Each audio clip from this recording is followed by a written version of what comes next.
We run this town. Woo! We run this town.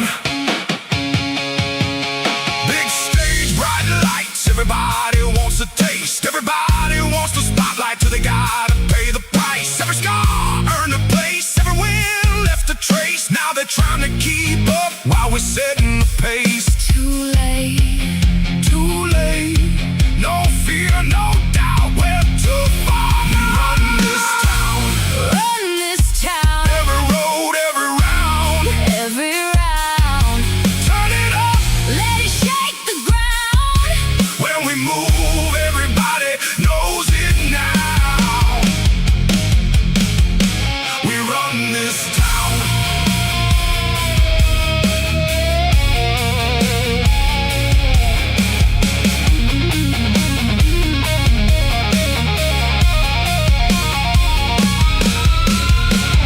You can take your shot, You can try your luck.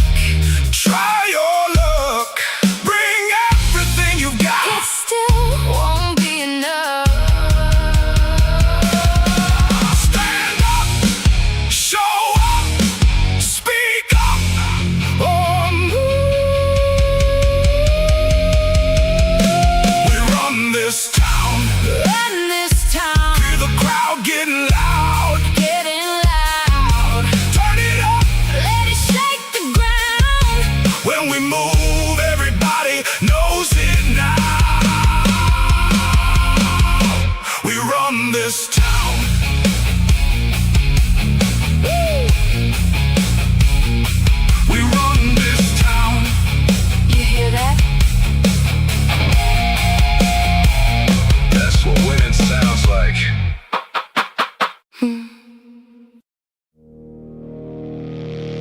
Hear that? They're coming. Let them.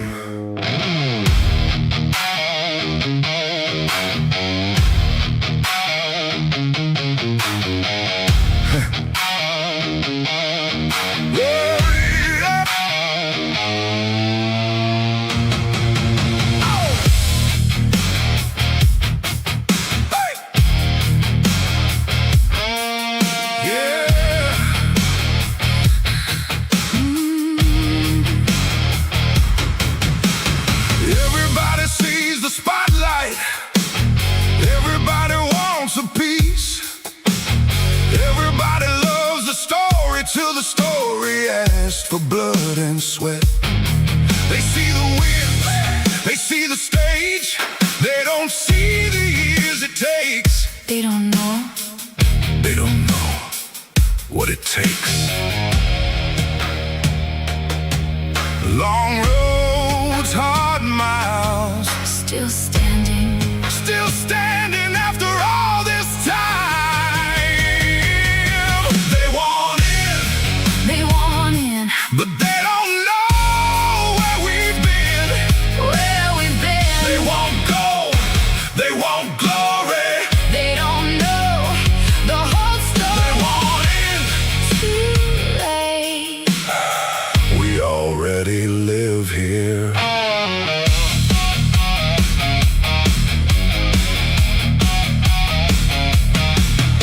Every scar became a lesson. Every lesson made us strong.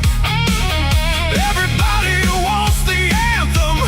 Nobody wants to write the song. Every champion carries a weight. Every crown demands a price. Every night. Every sacrifice. Head high, eyes forward. No surrender. No surrender anymore. They want in, They want in. but they don't know where we've been. Where we've been. They want gold, they want glory. They don't know the whole story. They want in. Too late. We already live here. Take your shot, Take your swing. take your shot.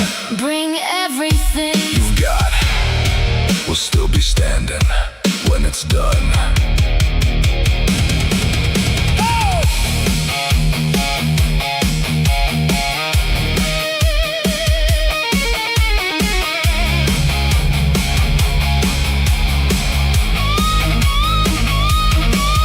No shortcuts. No shortcuts. No excuses. No excuses. No mercy. No mercy. No regret. They want it, They want it. but they don't know where we've been. Where we've been. They want gold, they want glory. They don't know the whole They story. want it. Too late. We already live here.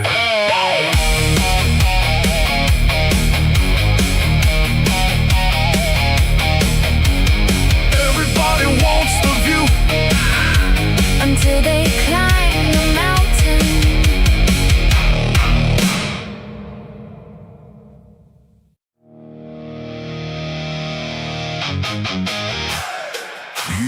Yeah. You know who showed up.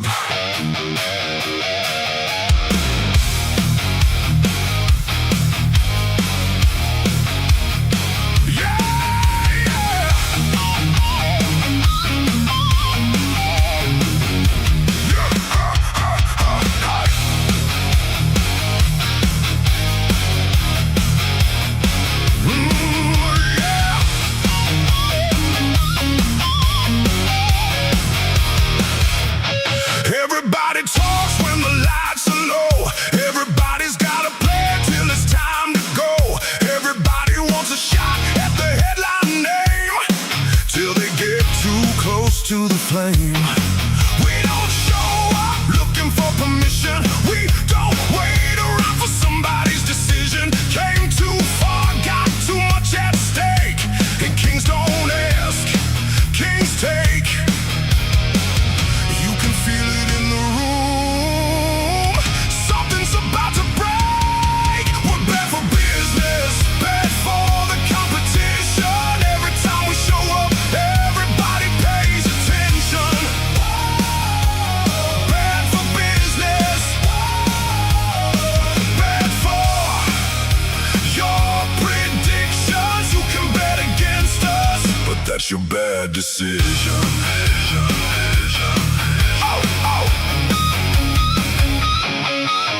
Whole lot of talk, whole lot of noise. Everybody trying to be the boys. Everybody chasing what we built, but pressure separates the real. You can see it in their eyes tonight. Some came to play, some came to fight. And when the dust finally settles down, only one name's gonna stick around. Hear the crowd getting loud. Hear the walls start to shake. We're bad for business, bad for the competition. Every time we show up, everybody pays attention. Bad for business, bad for your predictions. You can bet against us, but that's your bad decision.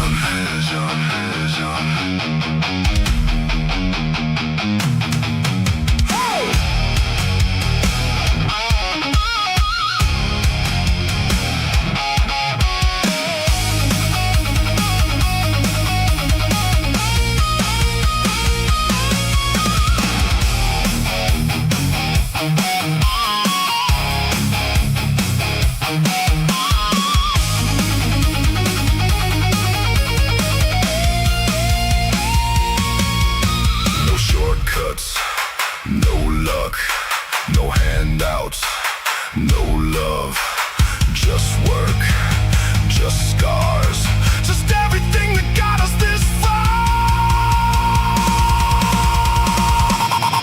We're bad for business, bad for the competition. Every time we show up, everybody pays attention.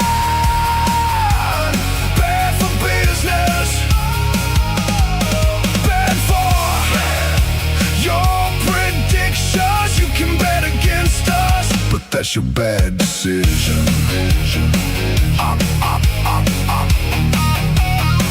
Everybody's got a plan.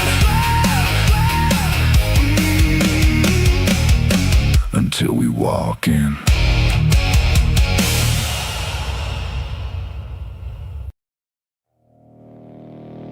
You're looking for a seat? Wrong place.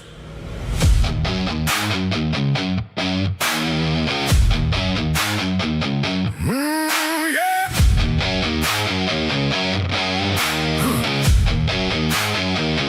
Everybody wants a view.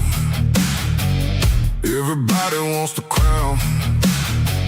Funny how they show up now when we're the ones holding it down. They see the banner, see the lights, think they're ready for the fight, but they don't know the prize.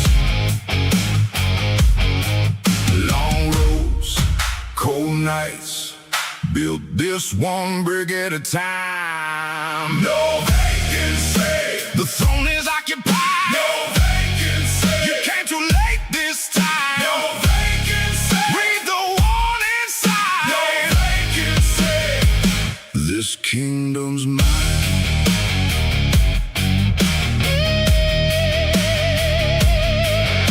Every challenger looks the same.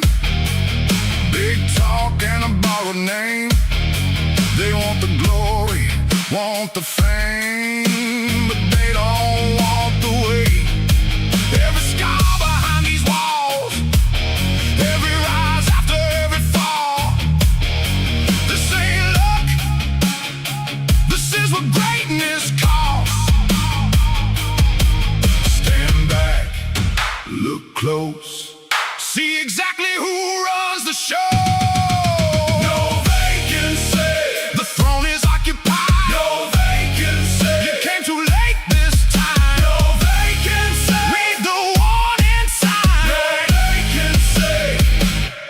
Kingdom's mine.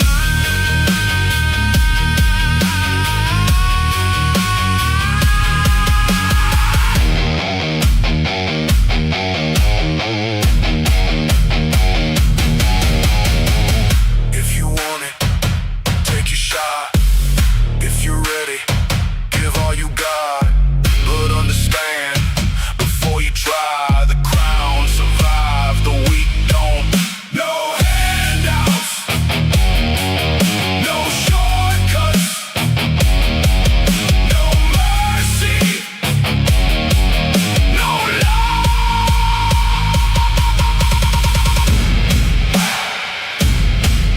No vacancy, the throne is occupied. No vacancy, hear the crowd tonight. No vacancy, just standing after every fight. No vacancy, we're still alive.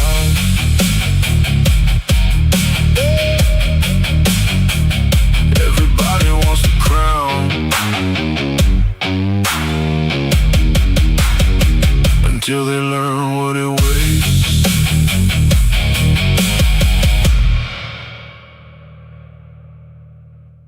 Say my name, say my name when the lights go up. Say my name when it all blows up.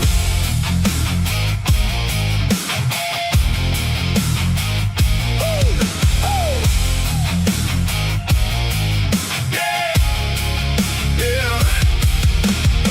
Everybody wants the headline. Everybody wants the fame. Everybody talks a big game till they gotta prove the name. Walking, hope room changes. Whole crowd starts looking our way. They don't gotta like it, they already know who we are. Look alive, we're about to take over. Say my name, say my name, say my name when the lights go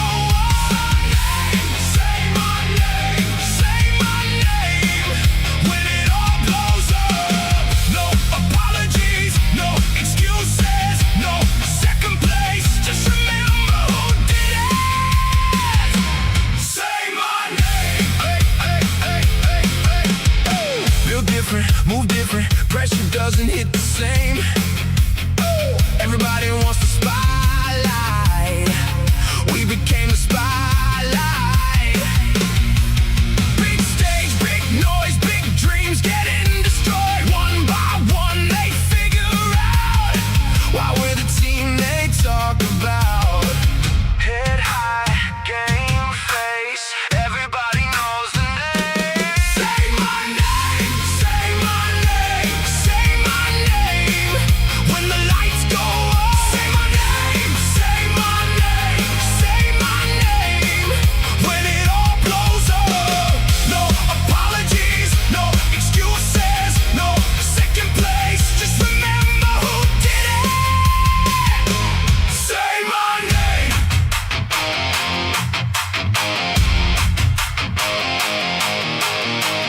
No luck, no breaks, no miracles were made. Just work, just scars, just everything that got us here.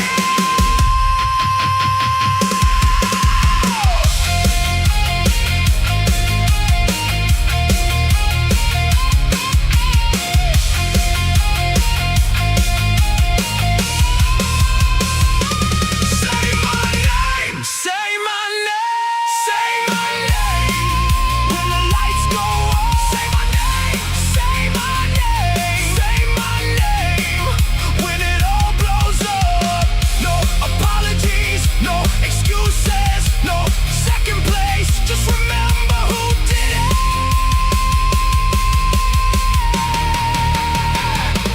Say my name. You don't have to like us. You feel that? That's pressure. No. That's us.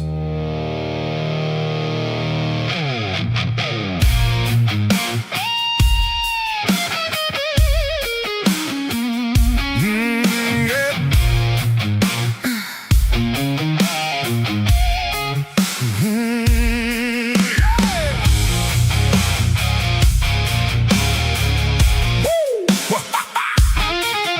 Yeah.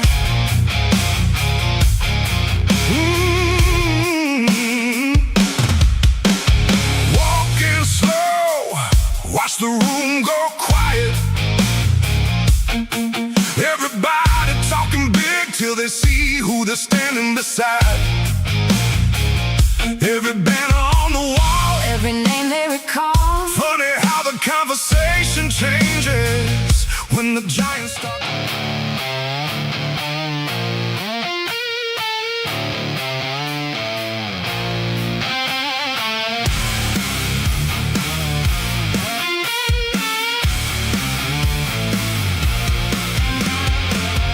Empty pockets full of fire. Build my name through the razor wire.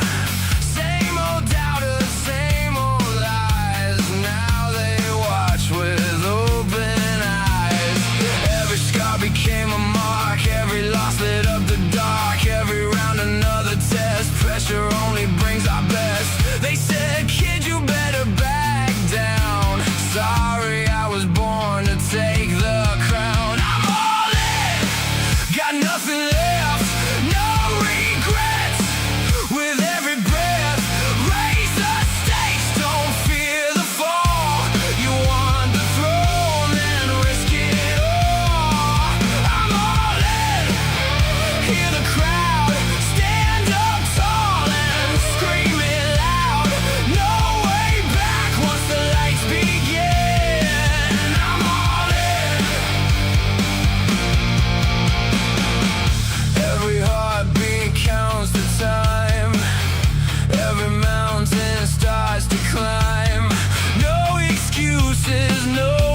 circumstance. No surrender, no escape.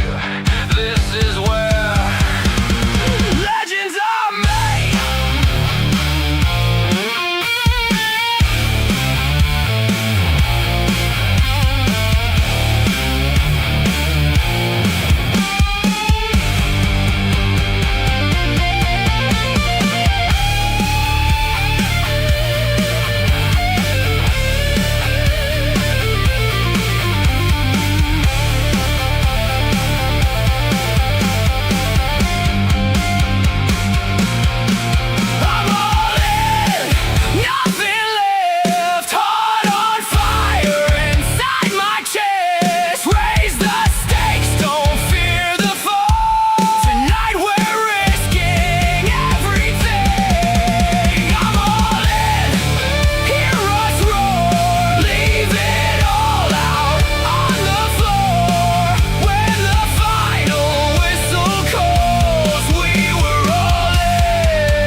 Circumstance, no surrender, no escape. This is where legends are made.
Good evening, ladies and gentlemen. Welcome back to Waylander Gaming. All right, we finally reached the quarterfinals of the AFL Southern African Cup. It is first quarterfinals matchup is Salvatore Syndicate versus Gascom Bang Gang. Right, gents, this quarterfinal brackets has just been all the matches in the quarterfinals, semifinals, and finals is going to be cracked. It's going to be on fire. 100% nothing towards any of the other teams. Salvatore Syndicate is currently my favorite, and for the playoffs brackets, especially coming in from the quarterfinals. Gascom Bangang has been a super team. But in any case, nonetheless, ladies and gentlemen, on the casting panel, we've got Master Merlin back out of his slumber party. And we've got a Zoero, and we've got Lodi Pie 2. So first matches drafting phase will be Zoero and Lotus, and Merlin and Lotus will take the first matches blow by blow action. Gents, ladies, how are you feeling? Good. You go first. All right. For me, I'm feeling very, very good so far. This is going to be a very exciting match between these two powerhouses. Salvatore Syndicate has already defeated Equinox in the playoff top 16 to really advance to the quarterfinals. Gascom Bang Gang, on the other hand, really much defeated Miracle Gen to also advance to the quarterfinals. So we're going to kick off these two against one another. It's going to be a best of 3 session. So, yeah. Your team is banning. It's actually going to be pretty exciting, especially because these two teams are usually consistently at the top of the rankings on our leaderboards as well. So I'm excited to see how they're going to go against each other, especially because they know each other relatively well. These big teams usually know each other's playstyles. So it's going to be... Your team is I want to see how they're going to be able to play out, especially when it comes to the drafting phase as well, because drafting is going to be, I think, the main winning Your condition team for both is banning. teams.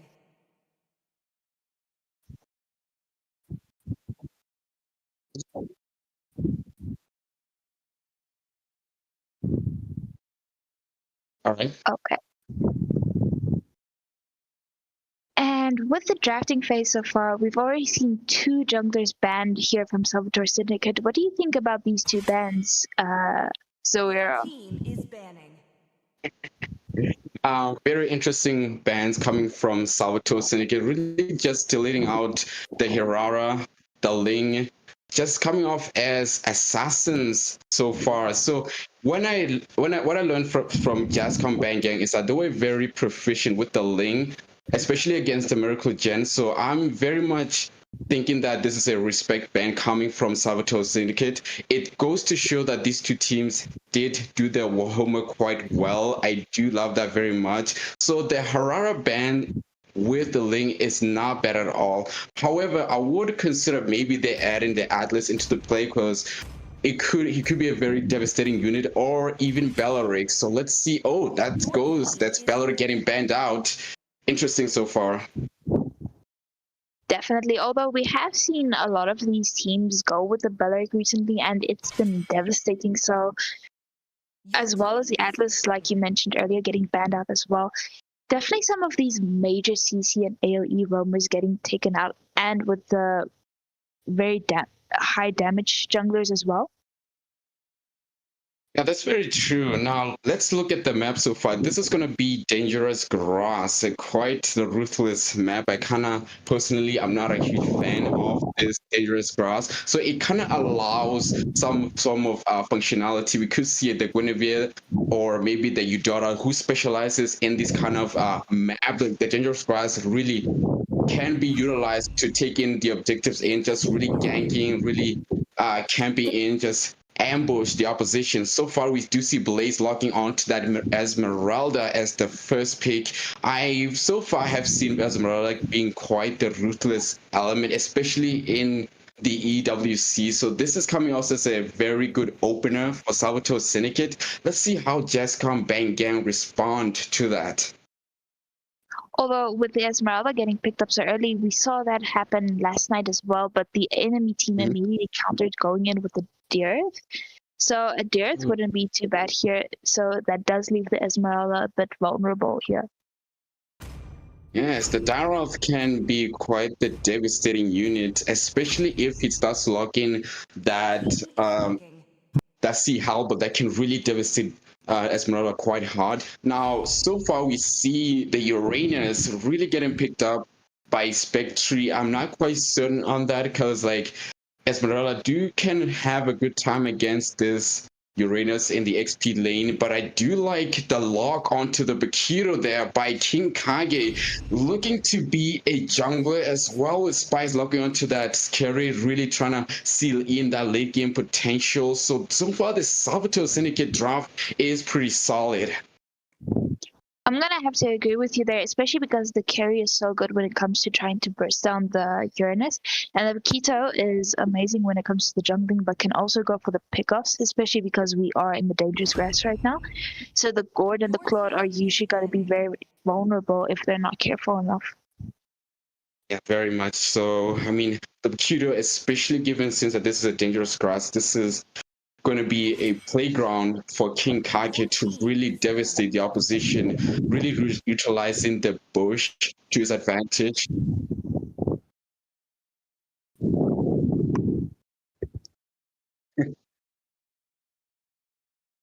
Okay, no problem. Right. Although with the Eudora ban getting taken out, I think that is pretty good here, especially like you mentioned earlier, Yes. this is her best playing field, so taking her out before they can pick her is a good idea coming out from the side of Gascom Yeah. eSports. But for Syndicate, they might want to focus one of the jungler bans, maybe. Who do you Yeah, think would that's be a true. better ban here? I mean, so far they already log on to the Bakiro, and okay, the Kufra is not bad. I mean, considering that Bakiro does maximize mobility through, so this Bakiro ban, this Kufra ban is kind of allowing King Kage to have that kind of freedom to really dish out the damage, the dashes. But I would have considered maybe the Phobias could have been a good play there. Just it could have just been something good, but already okay, I do see why there wasn't such a Phobias ban. Already Uranus has already been locked in, so that's kind of solidified the XP unit on Gascom. So the Kufra getting banned out is really something that Salvatore Syndicate is going for to really allow Pakiro to have that kind of mobility, that kind of freedom to unleash devastating knockout strikes. So also, adding on that, the Eudora ban, as you mentioned, that's very good because like Eudora, you know how it is with the dangerous grass. She just puts herself as the danger in the grass to really devastate unsuspecting enemy heroes. Although my favorite band so far would probably be the Kacha, especially because he would be such a problem for the side of Gascon Esports if he uses the Divine Judgment on either of the damage dealers. Then the Spikito can immediately jump in, even the carry, and be able to pick them off with no issue at all. Mm-hmm.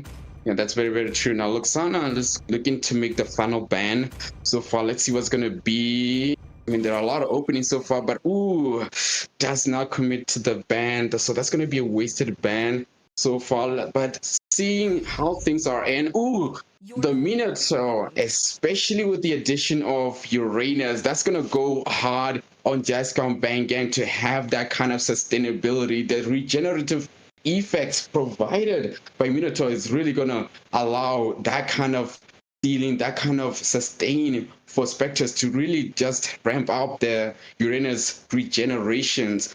So far in response, I do see Luxana looking to showcase some kind of counterplay in. I mean, like, they're facing up against a very sustained opposition. The Uranus as well with the Minotaur already exposes that kind of sustainability strength, but the Valley is going to get locked in as well with the Khalid. It seems like they're going to go for that mid-prior take. I mean, like, so far, they kind of fighting for that tempo in the early game. They really want to There we see Gascom early on. So the composition with Khalid as well with Valier kind of adds that kind of ceiling. But let's see what is CC's gonna pick. A Sui wouldn't be bad here. The Saber would be too easy to catch out. Ooh. Now Saber getting locked in. Any thoughts on that? I think he's gonna get caught out a bit too easily, especially two purifiers already going to the side of Salvatore Syndicate. Valier also has a built-in purifier with his ult, and if Paquito even sees the Saber kind of has to say goodbye to his life here. So I think a Suyu would have been better here, especially thinking about objectives. That's very, very true. So far, the Saber is going to be the final pick on Gascom Bang Gang, but the Saber has to play careful. He needs to log into that level 4. Otherwise, he's kind of vulnerable to late game offense if Salvatore Syndicate tried to go for that early game pressure in. So far, it's going to be Salvatore Syndicate versus Gascom in our first game in a best of 3 series. Both teams want to ascend. They really want that semi-final spot in. So as I send this tour over to our casters, who's going to send us through the following match. Till the enemy reaches the battlefield. Huh? Smash Thank you for showing us, Laura. Team Merlin, which draft do you favor this round? Oh, I'm definitely going with Salvatore Syndicate. It just looks clean. They got a lot of early game and late game pressure, as well as good control and utility going out here with the Khalid. I really like that pick into the Minotaur. And you? I really like the side of Gascon Bang Gang's draft until the Saber came in. I mean, the Minotaur is amazing when going in for the sets. He, like Zoe said, the Uranus gets a lot more sustainability with Mino by his side, but also because of how well he would work with the Gourd and the Blazing Duet from the Claude. So I really like the draft, but the Saber, I really, really don't like it. I mean, Saber has these charms, I guess. They do have a lot of, like you said earlier, on the drafting phases, and they have a lot of purifiers. Valia has its own natural purify, carry as purify. But it's going to be really rough. I'm guessing Saber's main target is going to have to be either the Khalid or the Paquito. But I'd be mainly looking for the Paquito, so Khalid's going to be quite tanky. Very true. But it's also really going to depend a lot on how the teams are going to help their junglers farm to be able to go in for the rotations and go in for the objectives as well. Ah, very true, very true. But there is the potential to invade here from the side of Salvatore Syndicate. They do have the Paquito, they have the Khalid. Their pressure is quite expensive, so it's gonna be interesting to see how this early parts of the game goes. Like maybe they'll respect each other and just like let's just clear our own sides and just do nothing. Although with your suggestion like that, the side of Gascon Bang Gang has this combo though, where with the Uranus and the Minotaur, they can give off nice defense even if invades come. That is very true. Plus the healing that they both have. So, and Minotaur didn't go for the Revitalize, which is, I don't mind that at all. I like to click on the Minotaur, especially in 5-man. It just obviously depends on what kind of like a lineup you're going for. But there's so much mobility. As we do see that Pac is trying to deal with blue buff here on the side of Gascom, and he does manage to secure it. Will he be able to get out scot-free? It's looking pretty likely. Yeah, that already puts the Saber a bit on the back foot here, especially when it comes to the jungle. He's not really one that can go for an invade so easily, especially not on his own right now. And a lot of damage coming on here onto the Minotaur. Yeah, and that's the problem with the Minotaur in the early game, and that's also the reason why Saber can't try to counter invade. But the fact that really is just scoping out the Saber, just making sure that it is not trying to steal the Paquito's blue buff, but meanwhile, no roam boots on the Khalid is wild. I just checked now that there is no roam boots on the Khalid, so he is gonna be costing his mid laner a bit of farm. Yeah, I hope they actually figure that out very quickly. Otherwise, their team's going to be in trouble. Even if the first blood going to the side of Salvatore Syndicate already. Yeah, I mean, Esmeralda's invade is one of the most annoying invades, especially when you're like an assassin type jungle. You can't really kill her without your level 4, or like even just put up a decent fight. So this is looking like an uncontested turtle going in the way of Salvatore Syndicate picked up by a Paquito. And already we see a lot of damage here onto Spectre. I mean, Uranus is a pretty tanky guy, but when the Paquito just came on, his health was already back to half HP. Yeah, I mean, this is where you see the benefit of Paquito jungle. He scales a bit faster, so his damage like increases a lot faster than it would when he's just farming in the XP lane. Since there is more XP and like gold sitting in the jungle, plus can also clear lanes and you know the ganks and things like that. It adds up quite fast. Definitely, but still, right at this moment, there's about a 300 gold difference here between the two teams. Over the Khalid is really not going to be able to, is really not giving the Saber any space as much. And I feel really bad for the Saber. They're just taking everything from this man's jungle. He is so far behind. I believe there's already a 2-level gap. Gonna be a 3-level gap once Paquito decides to play his own jungle. Ooh, nice pick off here by Saber, taking down the Esmeralda.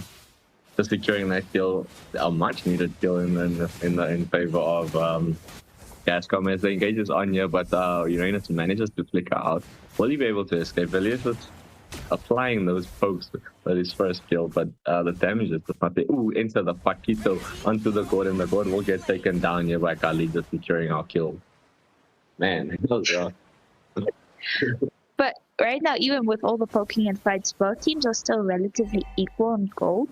I think they should start focusing a bit more on the side lanes and once again pick off here onto Birdie from Paquito as we do see the Sandstorm coming in. Uranus falling down once again. Mr. Gutch not really going to be able to kill anyone here. Ooh. What a nice kick coming out there from Claude. He doesn't manage to get in front, but the wall gets taken down, and Faber just manages to kill a kill. That is a 3-for-1 exchange in the mid lane, yeah, close to the blue. But Faber just looking to try and get some of that farm back. So scouting out this little golem here. That was a beautiful counter engage coming from the side of Gascom Bangang. Because previously, whenever there was an invade coming in, only the Saber was really the one dealing with it. But then this time they managed to just capitalize on the overextension. I know, that was a beautiful rotation there by Claude. Claude came in clutch there with his blazing duet and that flicker play that he had there at the end. And a shutdown onto the Saber here, but Esmeralda picked up a double kill onto the Uranus. This is looking to be another uncontested circle going in the way of Salvatore. That is really unfortunate, but right now it seems like Claude is the one farming the most. So if the side of Bangang can put more focus here into the Claude, let him be the one to farm up, him and the Gord, then they can start capitalizing on the team fights, but they are going to have to try to protect their turrets a lot more. I mean, it is going to be a little bit difficult. They do have quite like amazing backline divers. You do see Esmeralda just almost getting taken out here by the blue buff, just taken down quite low. But like I was saying, they just have a lot of backline diving. The Leah can protect their backline if it changes. So the Sandstorm goes in there. The Minoan Fury has been committed onto 2. The damage is going out. There's so much damage, but nobody is dying. Everyone's just living on a sliver of HP. Esmeralda trying to get that kill onto Minotaur, and she does get it. Ezreal goes in with the ultimate, but Velia just putting the pressure onto the squad, man. Luxana just likes the squad. And once again, a kill going to the side of Claw right now. With them, they're probably going to be able to take this tier 1 turret in the top lane if they try to commit for it. But Uranus once again getting taken down. I mean, it's very difficult for the side of Bangang to do anything for their side laners, because if they're trying to help the side laners, the jungle gets invaded. When they try to help the jungle, the side lanes get pushed in.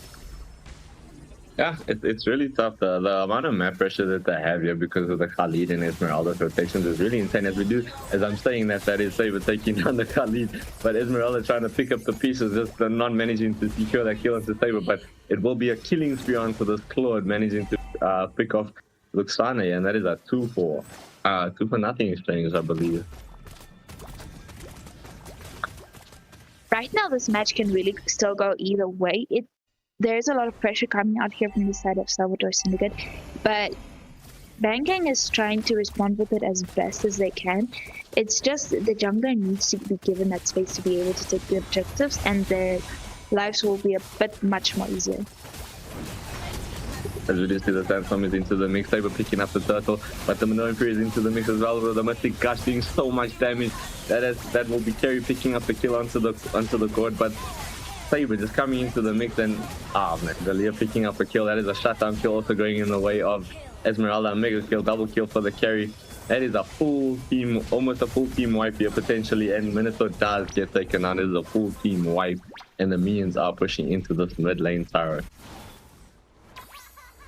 Right about now, the side of Salvatore Syndicate can even try to go for one of the Holy Shields if they manage to push in time. Kerry already committing the Light Walls, but Mystic Gush almost taking her down. Yeah, no, Kerry almost got caught out ugly there, but Esmeralda is like just absorbing so much damage, like it's just like a little fun. But Khalid into the mix with the Sandstorm. Valia will get taken down here by the court, but Khalid looks like he might, yeah, he will just get taken down here by the. And I say, but that is a 2-for-nothing exchange here. Esmeralda just making the runs, Paquito hiding in a bush, but they're getting scouted out here by Brody. So what a comeback! Definitely, it seems like Banging can also try to take this mid lane turret. CC going in with the triple sweep, managed to kill the Paquito as well. With the way Gascom and Banging is actually going in with these fights, the more they're gonna wait out the skills and go in for the kills, then they're gonna actually be able to get the upper hand. Yeah, 100%. As we do see some monster kill onto this Esmeralda. Minato is quite slow. He's trying to pop those heals and try and make something come out of this. But he will get taken down here by the Khalid. Urain is also entering the mix, just trying to put a bit of pressure onto the Valia. It's slowly trailing behind. Will he be able to get his Mystic Gush is still unavailable just as of yet, but Esme really diving here onto this board. He does manage to get the godlike onto the board. Uranus is quite low, but Khalid will get taken down instead. Paquito looking to try and engage, but the BMI out, and then Claude is taking so much damage and will get taken down here by the Esmeralda. Legendary, I mean, Blaze putting insane work on this Esmeralda. But will he get taken down here by the Saber with the triple sweep?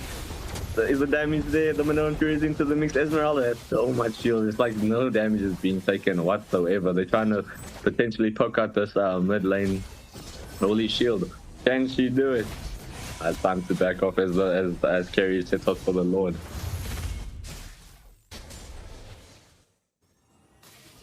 Yeah, Uranus was a bad pick here. They're just lacking a bit of damage and pressure onto the map. Oh no. Although the Esmeralda is doing a pretty good job just when it comes to zoning the enemy, distracting them the entire time, and just being a pain when it comes to all these rotations into the side lanes. 100%. And Metro finally completing the Trinity, so there is a good chance for them to put up a very good base defense here. Although they don't have like amazing clear. Like Lord should be able to mount the Lord as well as that Lord coming up. It's just gonna be a matter of buying the space. True, but at least I also still have that Holy Shield that they can also sacrifice because it's expiring in about a minute. So that can also just give them that extra space to defend. Although Spectre's HP is getting eaten down by even this Lord. Yeah, 100%. And Lord does not manage to crash in here, but they did manage to get the last two tier 2 turrets on either side lane. They're looking to try and potentially look for an engage here onto the mid lane or the top lane here. But the Holy Shields are still up, and there goes the first one, so they're not going to be able to do too much. But Claude doing so much damage to Paquito, almost taking him down. I took him with the Blazing Duet just to get out.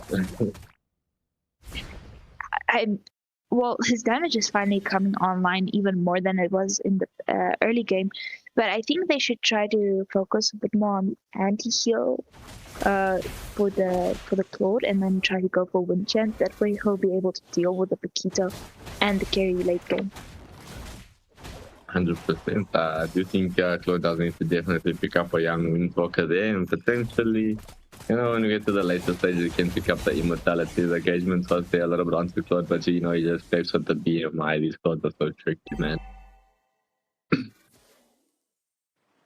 Right now, the Claude was one of the good picks here because he can just use that BMI to constantly go in for the escaping. But the side of Gangbang really should start focusing a bit more on pushing these lanes and trying to get even more gold. Yeah, they gotta they gotta find a way to set up for this next Lord, because they really need this Lord. Their lanes have been pushing quite far. If they lose this Lord, then that's at least bare minimum two tier 3 turrets getting taken down. As we see Saber into the mix here with the triple slash. That'll be Puck getting taken down here by Minotaur of all things. Mostly gushes into the mix, but Esmeralda just soaks up all the damage. Valia comes as well into the to provide some assistance here. Saber looking to re-engage here. Will he be able to pick up the kill? The Blazing Duet is into the mix. That is a 3-for-0 exchange here at the bot lane, but Kerry is pushing in the top lane. Kerry might do the backdoor. Everybody's trying to recall. Esmeralda's trying to stop everything from happening, but Kerry does manage to get the tier 3 turret. Esmeralda did manage to stop them from all recalling, but Gore did make the defense in time. Insane. That would have been a beautiful backdoor, but the Gorge was just in time to go in for the defense, and Gascom eSports, Gascom Bang Gang managed to get the second Lord of the game. Yeah. And look, that's gonna really help for the base defense. I mean, they still have quite a few turrets up, and now that the one lady is also a slow pushing lane, that can easily take down those Lord big men, because it's an unseen. But yeah, as I'm saying this, Paquito just putting quite a bit of damage onto this Uranus, and the Lord does get taken down here in the middle. Although with that, the side of Bang Gang managed to get a few more turrets in, but CC Spice managing to get the kill onto CC on the Saber. That was a nice outplay there by the carry, just managing to get the kill onto the Saber, but Claude just, you know, picking up some turrets where you can, just trying to make the most of that advantage.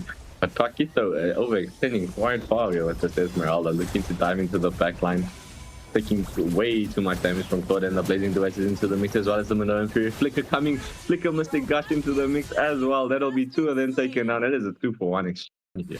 I mean, a 2-for-0 exchange in the mid lane. Sorry, I forgot to see got taken out earlier by the carry. Although with yeah. oh, he still hasn't bought run boots yet. Yeah, so no roam boots, and Carry did so much damage, taking out 30 on the Minotaur. But yeah, the Khalid not picking up the roam boots, not realizing that he doesn't have that ability. He needs that die hit, man. It's costing him a little bit in the late game, as well as the scaling. But Claude getting taken down quite low here. The Mystic Gush into the mix, BMI being activated here. And oh, wow, what an insane Blaze getting taken down, as well as Spice getting taken down here. But Claude managing to escape with the lover, mate. Definitely, if the side of Salvatore Syndicate wants to get an upper hand in the fights again, they're gonna have to try to pick off the Claude as quickly as possible. Yeah, easier said than done, as we do see the Sandstorm is into the mix here, as well as the triple slash. That was a double kill going in the way of Saber, but Paquito managing to bring something back, but that is, everybody is out. Will Spice be able to, Spice and Blaze be able to make it in time for the defense? Or will this be easy? Luckily for them, Claude was taken down, so there is a good chance that they will be able to defend this right here, because Perry is up. Although I was actually surprised with the Saber plays coming in, just knowing who to target specifically, going in for the Valier, I think. Just managing to take out one of their biggest issues, because whenever you're trying to push a turret and a Valier is there, he can just always push you out or push you deeper in, putting you in danger. So taking out the Valier was one of the best plays from Bangay. Yeah, no, very smart targeting coming out from Gascom back then. I mean, they took a really bad situation and flipped it on its head. The game is very equal right now. Each team missing a tier 3 tire. The Lord is up. Let's see what happens, ladies and gentlemen. Agreed, as we do see both sides trying just to get that positioning here around the Lord. Yeah, everybody's just trying to get the right angle, but there's zoning coming in. But there's the Manoan Fury coming with the flicker plays. The Sandstorm is also into the mix. The kills are falling, the people are falling. That is a 3-for-1 exchange so far here around the Lord. Maybe make that a 4-for-1 exchange here by the Lord. The Esmeralda is running. Leave the Esmeralda, get the Lord. Okay, well, you can just maybe end, but go for it. Like, if you're gonna kill her. As you see, the pressure is onto the Esmeralda. She's just sustaining through everything, man. She's just loving, but the focus is here onto the base saber, just locking, and that'll be GG. That was very well done coming up from the side of Bang Gang, just making sure to go in. Well, they could have gone for the Lord, but that would have delayed victory a lot longer. And the Esmeralda was trying so hard just to get to the minions, just to be able to clear them in time. But Yeah, Brady's flicker also is insane there at the end. That was so good. well, GG's well played to both teams. I mean, look, MVP going to the Esmeralda, definitely well deserved for Blaze, and the MVP going to Metro. But I mean, you cannot make these types of mistakes going into the quarterfinals by not picking up Rome boots.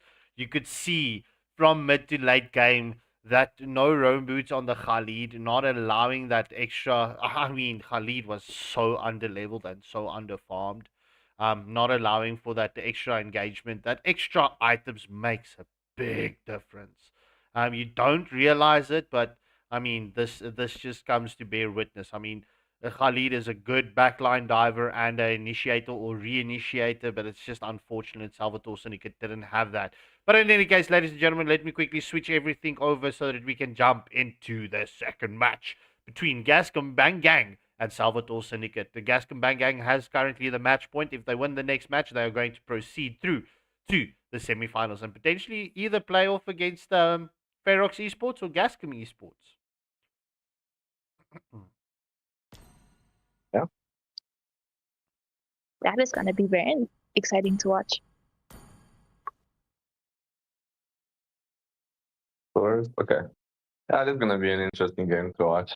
I'm very excited. I mean, of course, the finals is shaping up to be something very, very solid.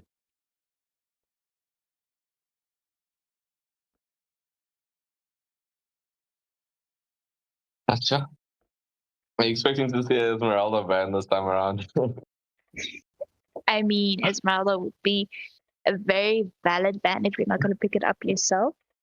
Unless you want to counter it with a deer this time. But how different do you think the match would have been if Salvatore Syndicate would have gone road boots? Do you think they would have managed to keep the upper hand longer and even have that victory? Or Yes, what do you think? yes, and yes. That's not even Yeah, a I think- question. Yeah, I think if Khalid had their own boots, his farming and scaling would have been so good. They would have been able to keep that early pressure that they held on to for so long before Gascom flipped it on its head. They would have been able to keep it there because Khalid would have had his items, he would have had his ability to sustain through the damage and also dish out more of that damage.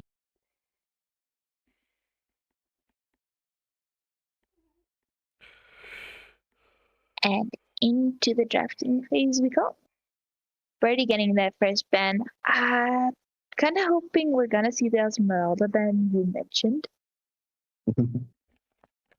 Although I think we'll still probably see the Marcel, Bellerk, and Atlas bans again.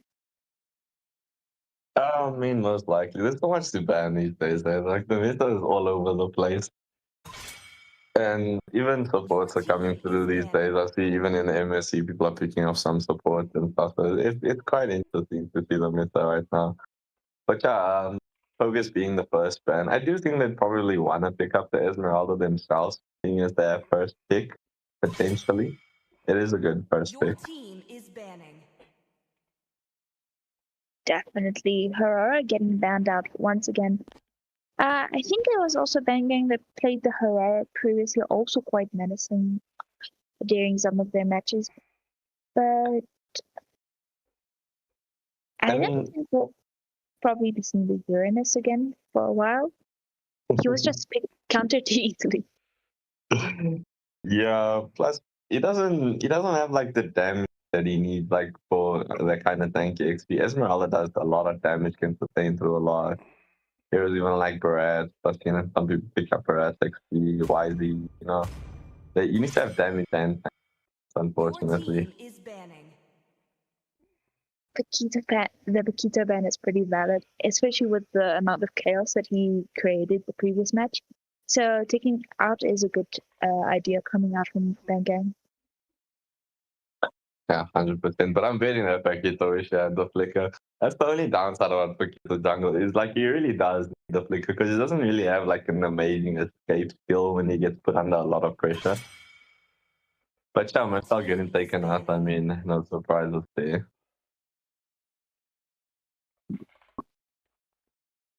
That is true. Although, do you think we'll probably see one of the big tanks being left open this time? Maybe because I'm kind of hoping to see probably either the Beleric and the Esme combo.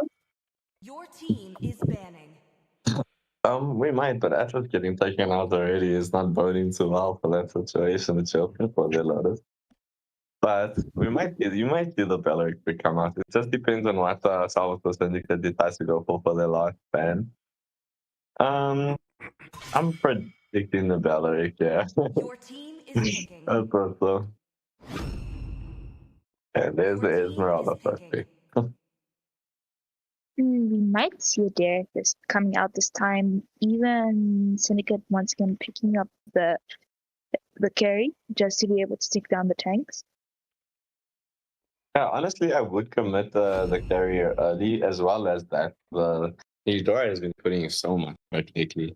Like she was underrated for a while until the people until the tank jungle got nerfed, and now it's time for her to shine. Well, I mean, she's so good right now, especially when it comes to her amount of damage. And she's even more viable in team fights right now, going in with that stun. So I really like her more now than I did previously. Your team is picking. Yeah, 100%. Especially like after they gave her that nice cooldown buff to her first skill, as long as she maintains that little tether of the electrical energy. But still, she is very good right now. Especially if you can get like a 5-man out, the damage that like the rebounding damage can be insane. And while you also say that the Minotaur getting picked up, that would also combo quite nicely with each other during team fights, and he commits the Minoan Fury. So then you also have that damage just going around it in the enemy. 100%. And I would predict that Gascom would probably be looking at a tank jungler right now. So Eudora's already picked up, and the Kaja. I was also about to say Kaja would be nice here with the chord combination. Just being able to like if you don't want that to know, I'm sure you can pull in the chord can melt him really quickly.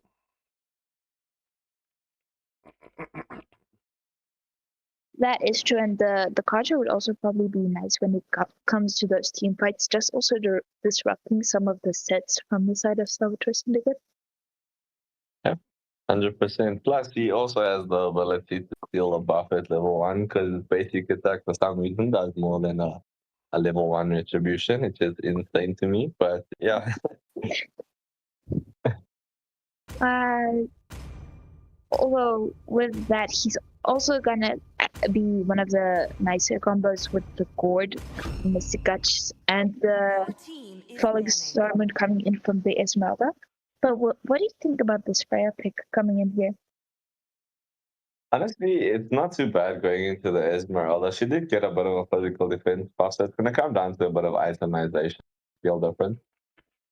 It's going to be who can outplay who in the if it's going to be XP, because right now it's pretty much a flex pick. You can be playing in the jungle and as an XP laner. So we're going to find out. But I like the damage that she brings out. Your team is banning. That is fair, but I think a carry pick would have been better than a Freya pick.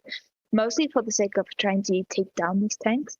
But the problem is, if you pick a carry now, then they would have dealt with Your team is banning. a marksman that would be difficult to deal with. Anyone with longer range or more damage early game. 100%. And as you said, that's the Ling ban getting taken out here. It's a smart ban choice coming out here from the side of Gascom. You don't really want the Ling. You know, his backline time is pretty much unstoppable. So, especially with the Gord, who has like a bit of a positional issue. Very smart place coming out here. But I'm expecting to see maybe another. I'm expecting to see maybe a tank jungle ban. Maybe Barrett, maybe Akai. Akai would be really good here for the side of Gascom.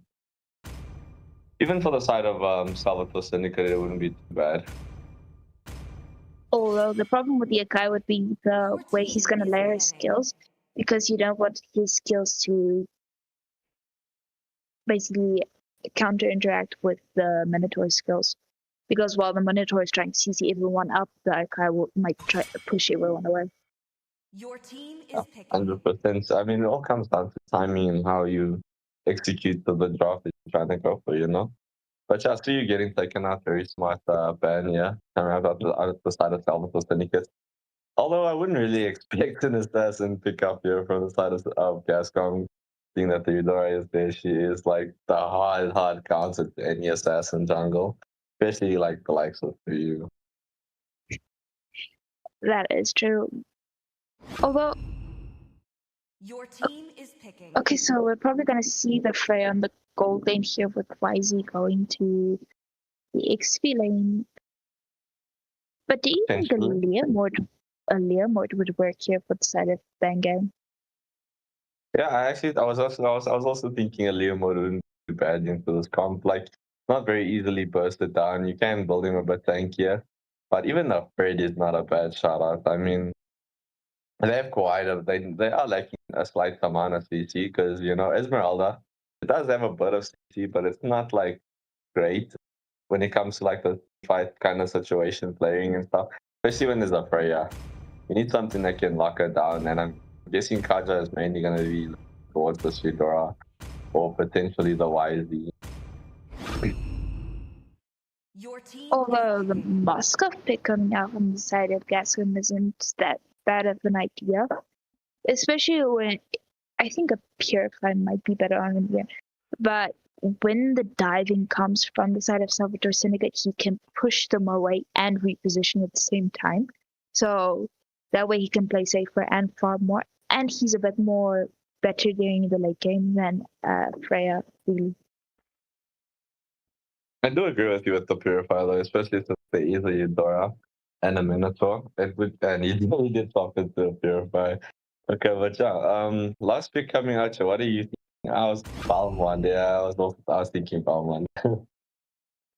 Bowman's damage is nice. You can't, no one can really deny that. Yeah. Especially because they're lacking a bit of damage when it comes to late game. Because Freya is amazing from mid, early to mid, even a bit later than mid. But she kind of falls off during the late game. Then she's really more for the sustainable fighting part. Yeah, no. And Balmond is a really good counter pick towards the Esmeralda and the Fredrin because of his health. Like, he can, once they get to like a quarter of the HP, that also one-shots them. Plus, he can sustain through quite a lot. That is true. But right now, we'll be handing over to Scarp, Skinko, and Zawira. What do you guys think about the draft? I'm enjoying my The draft is pretty solid so far. Very, very solid. What are your thoughts, Scappy? I'm still enjoying my Kit Kat, bro. All right. It's going to be game 2 between Gascom Bangang versus Salvatore Syndicate. Now, in game 1, Gascom came up with a very impressive upset. They really managed to come through, really taking advantage of the mistakes committed by Salvatore Syndicate. And right now, they are just one step away to advance to the semifinals. All they just need is to win this very match to advance. Now, the desperation is going high for Salvatore Syndicate. They need to win this match. Look at that, the mid-prior really coming in through. There's going to be a fast rotation right now. So this is going to be a very pressure-thin matchup. I'm very curious to see how things are going to be executed so far in, with Salvatore Syndicate needing to win this match. I'm just so glad to see Tyrese that pick up the Rome boots. But look, if we're looking at the draft, right? Going to the 15-minute mark, I'm going to favor Gascom Bangang's draft. But the early stages of this match, it's going to be Salvatore Syndicate. Salvatore Syndicate, they definitely need to push for an early end here. Definitely. They don't have late game potential in the absence of a marksman, so they definitely have that early game advantage. But what depends is how exactly are they going to execute it. I mean, it really boils down to that kind of pressure getting pushed in there. So we do see Luxana and Tarish really going for that bot lane pressure in. Gets that stumped in, so Spectra is gonna be able to sustain through all that damage, but the damage getting dished in, and now Luxana very much low in HP, gonna get forced to go recall. Yeah, as we do see Blaze does go in for the initiation. Tyrese just trying to keep the Yuzong alive, but the first blood goes to Smurf with a gourd. As we do see Bellman coming in with a lethal justice, nearly catching out the Fredrin, but not being able to do so.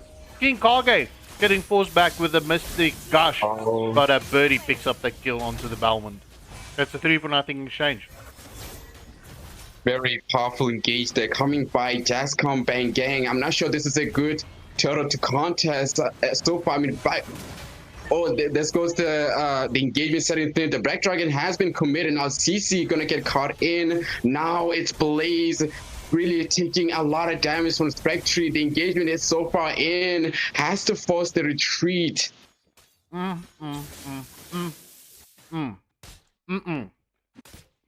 Lord, sorry, just give me a second. Right. So far in, I don't think that turtle fight was very much necessary, considering also like King Kage was already in at the base recalling, just healing in. So that contest on the turtle was pretty much not so much really necessary, considering the fact that already Gascom has a decent lead with 3 points. I mean, like, Gascom is really calculated with their offense right now. 100%, but we do see Gascom Bangang definitely utilizing the advantage on, or the pressure onto the side lanes. And Milton Dehart, I am so sorry that I'm not moving the map where you want to be. But in any case, look, Gascom Bangang seems like they found their groove in their first match. And they haven't lost it just yet. So let's see, the taunt is currently onto King Kage, but Gascom Bangang. They do secure the Riki and they will retreat. As we do see the Mystic Gush coming into the mix. However, Yuzong does jump onto the board. We do see the Manon for Fury has also been committed. Black Dragon trying to jump onto the back line, but that's a 1-for-1 exchange. Both majors falling in that team fight.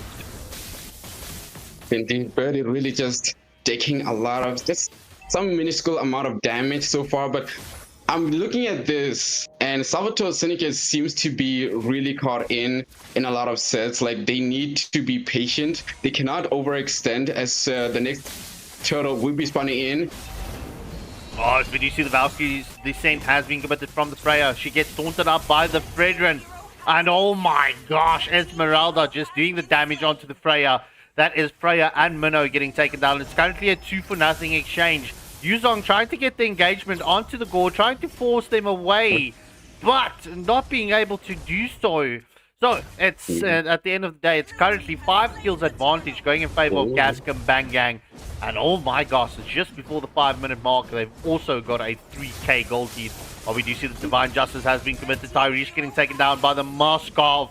And oh golly gosh, will Spice get caught out? Will the Freya be able to escape, or will she get caught? Oh, Gord slightly off the mark with that first skill stun of his. Indeed, indeed. So far in, Gascom has quite the aggression setting in. SOD does land onto the Dragon on bot line. I don't think Moscow is going to go do the follow-up. Oh, he does the follow-up bot lane. So far in, Salvatore Syndicate is feeling the pressure from Gascom. I'm not sure how far the thing can think. This guy's going to get all the miscuts. Has been committed highlight. Now Tyrese with the Manoy feeder into the miss. Gets suppressed. Cancelled out the engagement. Now King Kage takes out Mars. As well as Spectre really dishing out a lot of damage in. Now the Back Dragon has been committed through to defensively, but doesn't seem to be any engagement by Blaze so far in. Well, you see the thing for Salvatore Syndicate right now. We do see Freya engaging onto the Esmeralda. Esmeralda will sustain through all of that. As we do see the Valkyrie's descent has been committed. Oh my gosh, this is going to be a battle of nutrition. As it's currently... Well, can Freya survive this? Like, oh my gosh, Spear of Destruction lands onto the Minotaur. We do see Metro coming through with a Moskov, right? But Salvatore Syndicate, like, they need to, like...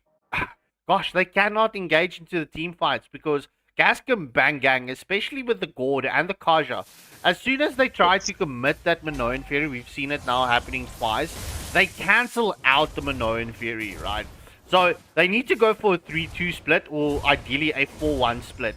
Try and get a side lane split pushed out. That at this moment, or force a pick off, could be the way for Salvatore Syndicate, but Gascom Bangang. Look at this Esmeralda and the Kaja just rotating, keeping Smurf safe, bro. It's going to be difficult. Definitely very, very difficult. And that's going to be the free turtle going in favor of Gascom Bang Gang, really setting up quite the ruthless performance right now. This is Salvatore Syndicate has to play it safe. They need to find an opening that they can capitalize on, or we reduce engagement onto Metric here, but that gets the spear to really do the knockback. But now the engagement on the back tree, I don't know, like so far in, Salvatore is really overextended. They have to play it safe. They cannot overextend now. The engagement is really setting in so hard right now. Tyri is taking a lot of damage. Oh, the Divine Judgment has been committed onto Spice. Spice taking a lot of damage in the manipulator into the mix, devastating the opposite side. The Mystic Gush also adding pressure. King Guy takes out Birdie. And now the Black Dragon into the mix. That's a turret. Spice takes out Spectre. And that's going to be a disengagement with a 2-for-0 exchange. A beautiful team fight going in there for Salvatore Syndicate. Minnow just with the GG heals, I mean, like, oh my smack. You could see the Freya's health bar just getting depleted, and then you see the heals coming in from Minnow. So that was beautiful plays coming in from Tyrese, just keeping his team alive. Look, it's moments like these that shows you Salvatore Syndicate is still in this match. It's only a 2.8k gold lead. But they need to play with discipline, as we do see the Spear of Destruction did land onto Freya. I was busy. Yeah, just Moskov shredding through the Freya's HP as we do see Tyrese does get the knock-up. However, Moskov doing deadly damage as the Mystic Gush comes in from the Gore just to secure the kill onto Minnow. That's a 2-for-0 exchange going in favor of Gascom Bangang. Gascom really putting the pressure in. They already took down the tier 1 turret onto mid lane, looking to set sight on the tier 2 turret. And now engagement setting in with Kingage, exchanging blows with CC. Birdie into the mix. Now it's going to be a tier 2 round. If this T2 gets taken down, and it's very likely going to take down, the Black Dragon has been committed to zone out the opposition side. They say chase onto Smurf. It gets the engagement setting in, and now the Rachel has been committed hard. And now the Mystic Gush also adding onto the offense. King Kage take out Metro. It's Smurf very, very low right now. The engagement is still stewing in. Spice takes out Smurf. And now it's just CC already getting chased in. Now that's going to be a disengagement as Salvatore Syndicate gets looking to take this purple buff. I mean, beautiful. Like, I was asking, like, why is... When I saw that engagement, I was like, why is Salvatore Syndicate initiating onto the front line? Why are they not focusing onto the Moscow and onto the Gord? And then eventually you just see Freya just bursting out and doing the damage onto both of them. But, I mean, look, it's at the 10-minute mark. It's 4 kills advantage going in favor of Gascom Bangang, right? First Lord of the match did go in favor of Salvatore Syndicate. I was making yourself though. Golly gosh, just give me a second so that I can just get this up and running. Because for some reason my Wi-Fi just decides to disconnect at the most randomest of times. But in any case, ladies and gentlemen, we're back up and running, and it seems like Salvatore Syndicate has got the advantage right now. Yes, a very impressive advantage. They managed to turn around the title battle. Now, Gascom looking for retaliation. That minute, Mlbb has been committed hard onto the offensive side, but now it's going to be Salvatore taking a lot of damage. Mr. Gus has been used. Now, so far in, the damage going through. King Kage takes out Fred Rain, and now the outside is still on doing. Salvatore Syndicate looking to retreat, but Gascom wants more blood. They want to devastate the opposition side as the damage going through hard. King Kage taking a lot of damage. Brody takes out Tyrish, and now Metro takes out King Kage in. It's just Blaze and Freya, the sole defenders left. Well, I mean, a beautiful turnaround coming in from Salvatore Syndicate, right? But I mean, it just comes to show you once more, like the gold, there isn't a lead anymore. It's going to come down to if your team cannot make any mistakes anymore, because it comes down to one mistake and it's team fight over. Indeed, so far in, Salvatore has found the momentum they needed for so long. It seems like at this point, anything can go either way, because like the goal difference is not that significant. It's just about 300 goal lead in favor of Gascom Gang, but the desperation is sitting high for Salvatore Syndicate. They know they need to win this, so this is the turnaround they are hoping for. Just how far can they exercise this level of turnaround, this level of retaliation that they're putting through? Yeah, and it seems like a Gascom Bangang is also having some latency issues, so we're back into the pause meta. So it's not just me, at least it's a viewer whose Wi-Fi also kicked out, so it's not just me. Thank goodness. Thank you. All right. Thank goodness to the disconnect, I guess, both of you. Ooh, quite the match so far. Salvatore Syndicate has been quite the powerhouse, especially during the seeding stage. They did come second during the seeding stage in Group A, but manages to get the top one spot in Group A during the round of 32. Now they advance to the quarterfinals, looking to make a statement in the semifinals. Now desperation is running thin. They have to go through Gascom Gang.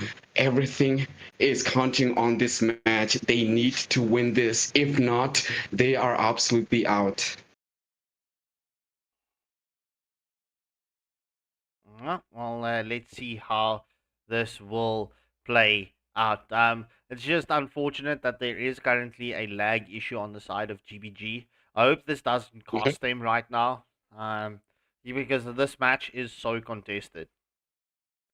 Yeah, this match very, very contested. It's a very sensitive one. Salvatore, I don't know, like so far in, I was kind of favoring Salvatore Syndicate to win this match, but now Gascom Gang is pulling some devastating performance, really just crushing in. They won the first game, and now they're looking to set their eyes to win this second game. This is the kind of things you don't really expect in tournaments. Normally you would think that one match is gonna go the other way, but surprisingly things don't go away as you think they would. I mean, like just yesterday, I believe there was a match, I think it was on Tuesday. Crown Monkey was facing up against Ferox eSports. And despite the fact that Crown Monkey was the second in Group B, they got simply obliterated by Ferox eSports in the most dominating fashion ever. Now we're seeing a very unprecedented upset coming through by Gascom Gang, really putting a lot of surprises, taking on Salvatore Syndicate, who for the most part has been reigning as the top performing squad in this very tournament. Well, I wouldn't say top, but definitely one of the favorites. Yes. But yeah, look, Salvatore Syndicate just coming out as a bat of fire, man. So it is the Gord currently having issues for the side of Gascom Bangang. Unfortunately, as Mhm. per the rules, it does dictate there is only a minute and 5 seconds left of Ah, this pause. So we mhm. hope that the Gord's problems gets resolved. Unfortunately, if it does not, it is going to be an unfortunate for the side of GBG. And the reason why I was laughing was at the Skinator, the emojis, the cat in the box, and then the cat popping out of the box. That's why I was laughing. Wait, whose laugh can heal cancer, Milton? Let me ask that. Whose laugh can heal cancer? That's a tough one. I think I Goofy's don't know how laugh I for can me answer that can one. cure cancer. Sorry, Merlin. I think Goofy's laugh for me can cure cancer. Goofies. Another thing, yeah, yeah. Hi there, This is Mickey. classic. Yeah, that one. And for you? So the pause is done. So the match is going to continue. And unfortunately, it's 5 minutes per team. So yep, it seems like Gord's problems was not Oh resolved. my god. Oh no! Oh no! Oh no! This The sucks to see lag. this. Yeah. The hell of dark system. All right, but in any case, Salvatore Syndicate picking up the kill onto the board as we do see the Manon Fury gets committed. It lands onto the Fredrin as CC gets taken down.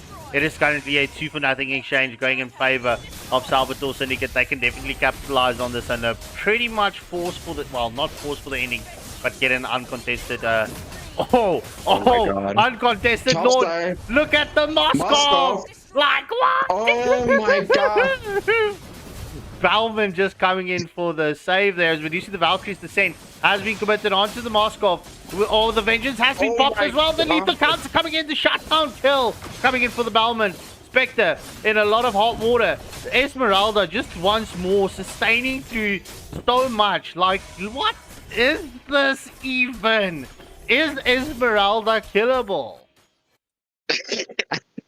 I'm just asking, is this even legal? The level of sustainability on the Spectre is simply astonishing. Now it's going to be Salvatore Syndicate prioritizing the Lord takedown. Look at the position by CC, looking for that angle to take it the Lord. Let's see how things are going to play out.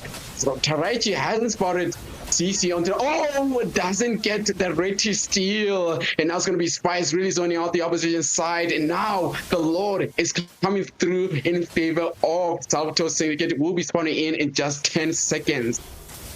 Yeah, I mean, this is going to be so unfortunate. The Manon Fury lands onto the Esmeralda. Will they finally take down the Esmeralda? Fredrin just pretty much waiting it out. As we do see the Black Dragon form has been committed to unstoppable kill coming in for the Freya as well. CC with the Fredrin jumps in, but the lethal counter does take down the Fredrin. It's currently a 2-for-0 exchange. Moskov just looking to shred through this Lord. Metro going to look at potentially getting the back door, but Eudora will be there. As we do see the Valkyrie's descent does land onto Birdie. Will Kaja get taken down?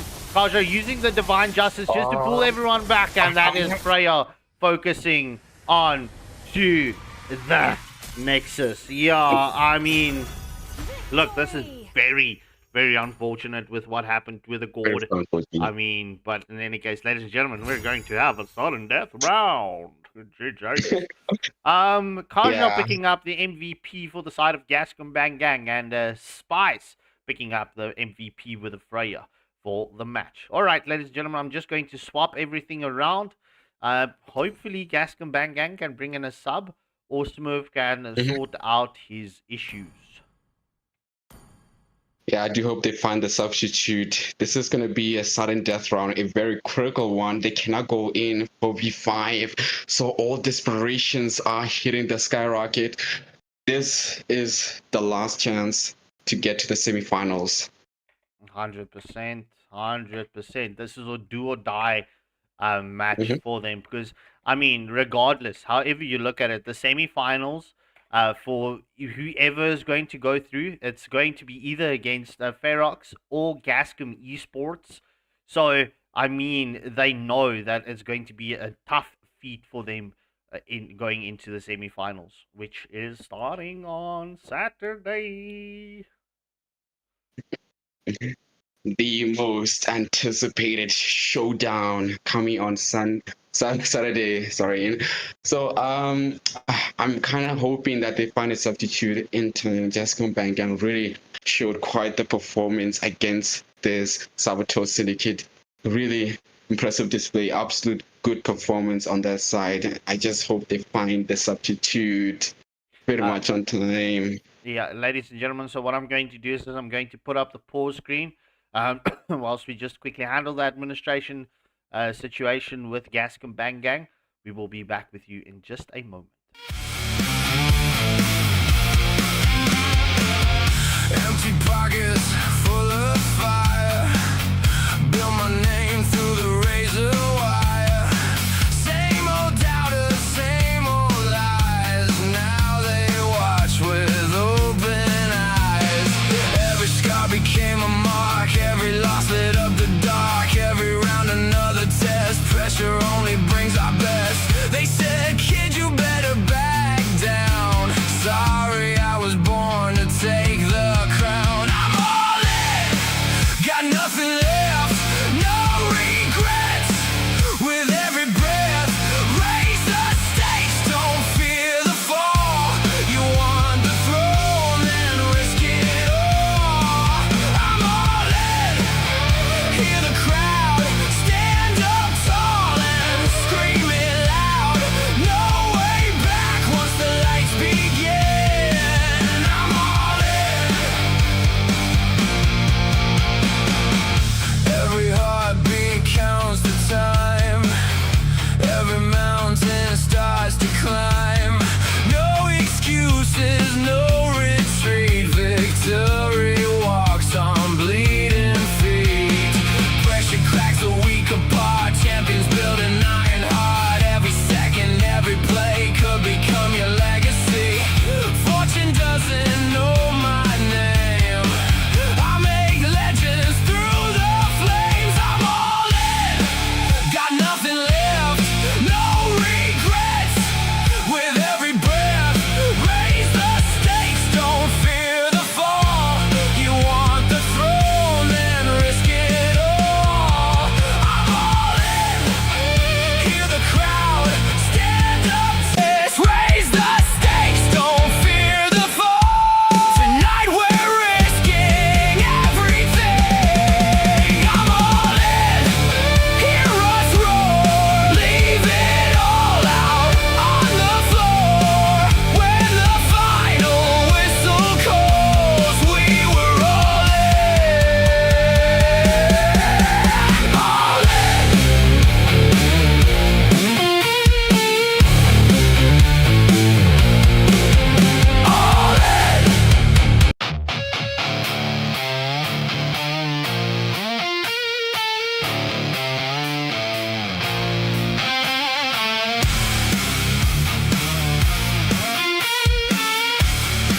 chance. Everything is earned, nothing happens by circumstance. No surrender, no escape. This is where legends are made. All right, ladies and gentlemen, just in the nick of time, Gascom Bangang's sub just comes in at a right moment. So without further ado, oh my gosh, ready up, please.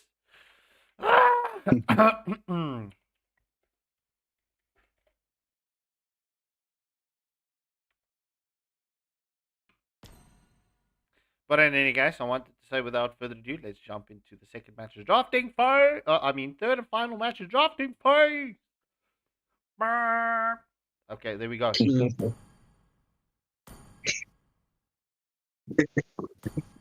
All right, getting through. Whew. Salvatore Syndicate versus Gascom Bang, really showcasing an absolute good matches so far. So this is going to be a sudden death round. It's going to be game 3 in this best of 3 series. Salvatore Syndicate still has a chance, both with Gascom eSports. Both just need one single win to secure the placement to the semifinals, which will happen on Saturday. Now, the critical part is this phase, the drafting phase. Both teams have to critically think about what kind of drafting the lineup they're going to bring in, because this is the most crucial part of this kind of match. Lotus, what are your thoughts on this? Right now, both teams have, I think, an equal chance to win. We both saw them have these seesaw matches in both the first and the second one. The biggest problem with the second game was with the Gord going AFK, which is not something you can really do about. But I think this is anyone's game to win or lose right now. It's once again going to come down a lot to drafting. But this time, the teams have to try to make as few mistakes as possible because, like Scott said, you can't really avoid mistakes when you're getting into the quarterfinals. But well said indeed. I mean, like the Gorg on the game 2 was a huge compromise for Gascom Bang, really allowing Salvatore Syndicate to capitalize on that vulnerability to win that very match. Now, I just had a very quick thought. I mean, like they did, luckily, fortunately, Gascom Bang did manage to come in with a substitute. So this is going to really even out the playing field. So far in, during that whole phasing of requiring the substitute, I did hear about Salvatore Syndicate. They did not want to win by forfeit. So this pretty much indicates that this is a very determined squad. They want to win with absolute fairness. So they don't want to win by forfeit because that's kind of like winning by luck. They want to win by showcasing their absolute skills, the absolute combat power in. So this is a interesting level of ambitiousness, team morale coming from Salvatore Syndicate. They really want to win this one. They really want to win this fair and square. Well, I mean, that is exactly what you also want for the quarterfinals. I mean, you've come this far. There's no way you want to win by forfeit. You want to show that you are the dominant one, or the one that keeps the upper hand and keeps the victory. So definitely a good point you made there, but once again, we see similar bans coming in once again. The Esmeralda also getting taken out this time. Your team is picking. Very true indeed. Now, this match is going to be broken walls. So I do see the link getting banned out. So this is going to be a very curious situation so far in. It kind of demands to see what kind of drafting. We do see a lot of openings. No one has banned out the Atlas. No one has banned out the Belleric. Quite the heavyweight Rombos this far in the meta. So I'm wondering, now Blaze going for the Pokita first pick, capitalizing on the fact that the opposition banned out Esmeralda. Now the fast response by CC picking up the Hirara as well with Belleric onto Birdie. Oh, this is a very interesting sequence of picks coming through. Meta picks, really both on each side. This is going to be a very tough match. It's going to be very exciting. Definitely, both teams know exactly what they want. One of the bigger names here, especially with the higher contest rates, are being left open. Everyone is taking up for grabs what they can. Mhm. But I like the Phobia's pick coming out here from the side of the Bang Gang because we spoke in it in the previous drafting phases where he can also be used nicely against the Vaquito as well. Yeah, that's very true, very true. I mean, like, so far in, the Vaquito can be a devastating element against Blaze, but this will fall onto Micro. I do believe that Blaze will have a turnaround, some sort of strategy to really loop around the Infernal Pursuit by Spectre there. All in all I know is that Blaze is very proficient with a Vaquito, but it's really going to boil down to the micro plays coming from both XP laners. Now, coming through now, we see the carry getting banned out also with their Claude.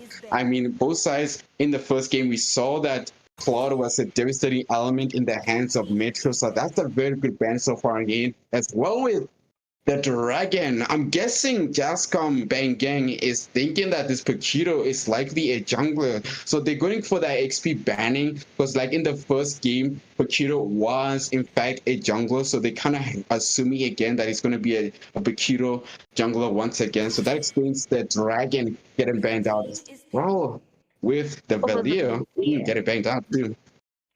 the Valera is also good here, especially because he would be a big problem for the Atlas as well as the Paquito. Mhm. Although with the Paquito, I think he's a flex pick right now because if there is a chance of him struggling against the Phobias, they can put him into the jungle and then get someone even better going into the XP lane. Although, who do you think would be a better option for the XP lane if the Paquito does decide to go jungle?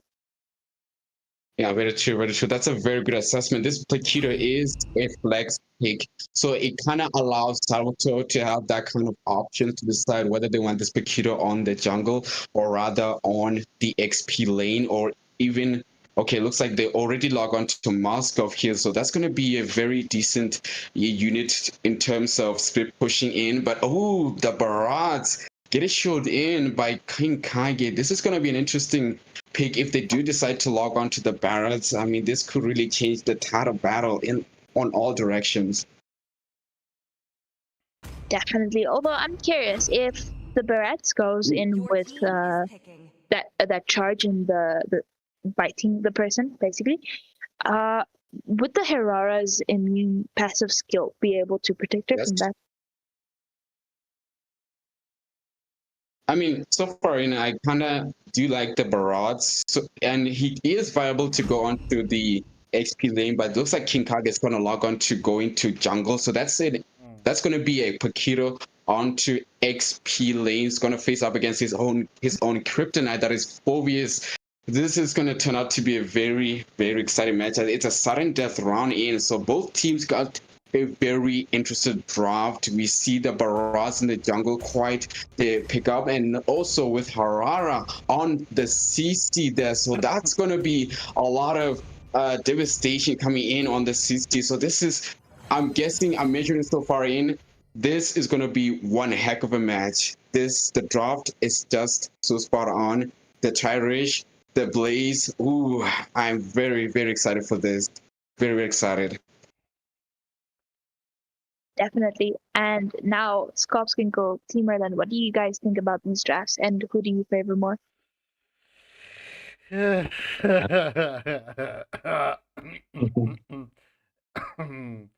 I'm looking at the two drafts, right, one side I'm favoring Salvatore Syndicate, the other side I'm favoring Gascom Bang Gang. I'm on the fence with this 100%. I'm on the fence. Nah, I think I gotta go with Salvatore Syndicate. So this one, they dropped this disgusting. I mean, you got the Atlas Eudora combo, Moscow for the split push. This looking pretty nasty. Well, bro, I'm not gonna lie, the RWM with the Wrath of Riots is just as broken, bro. The Infernal Pursuit with the Phobius. I mean, yeah, this could go literally either way. Not gonna lie. This match is going to be determined by the mid lane duo. As we do see the Flicker getting forced out by the Belleric, just as the Blades Blaze comes in to do the damage onto the Balearic.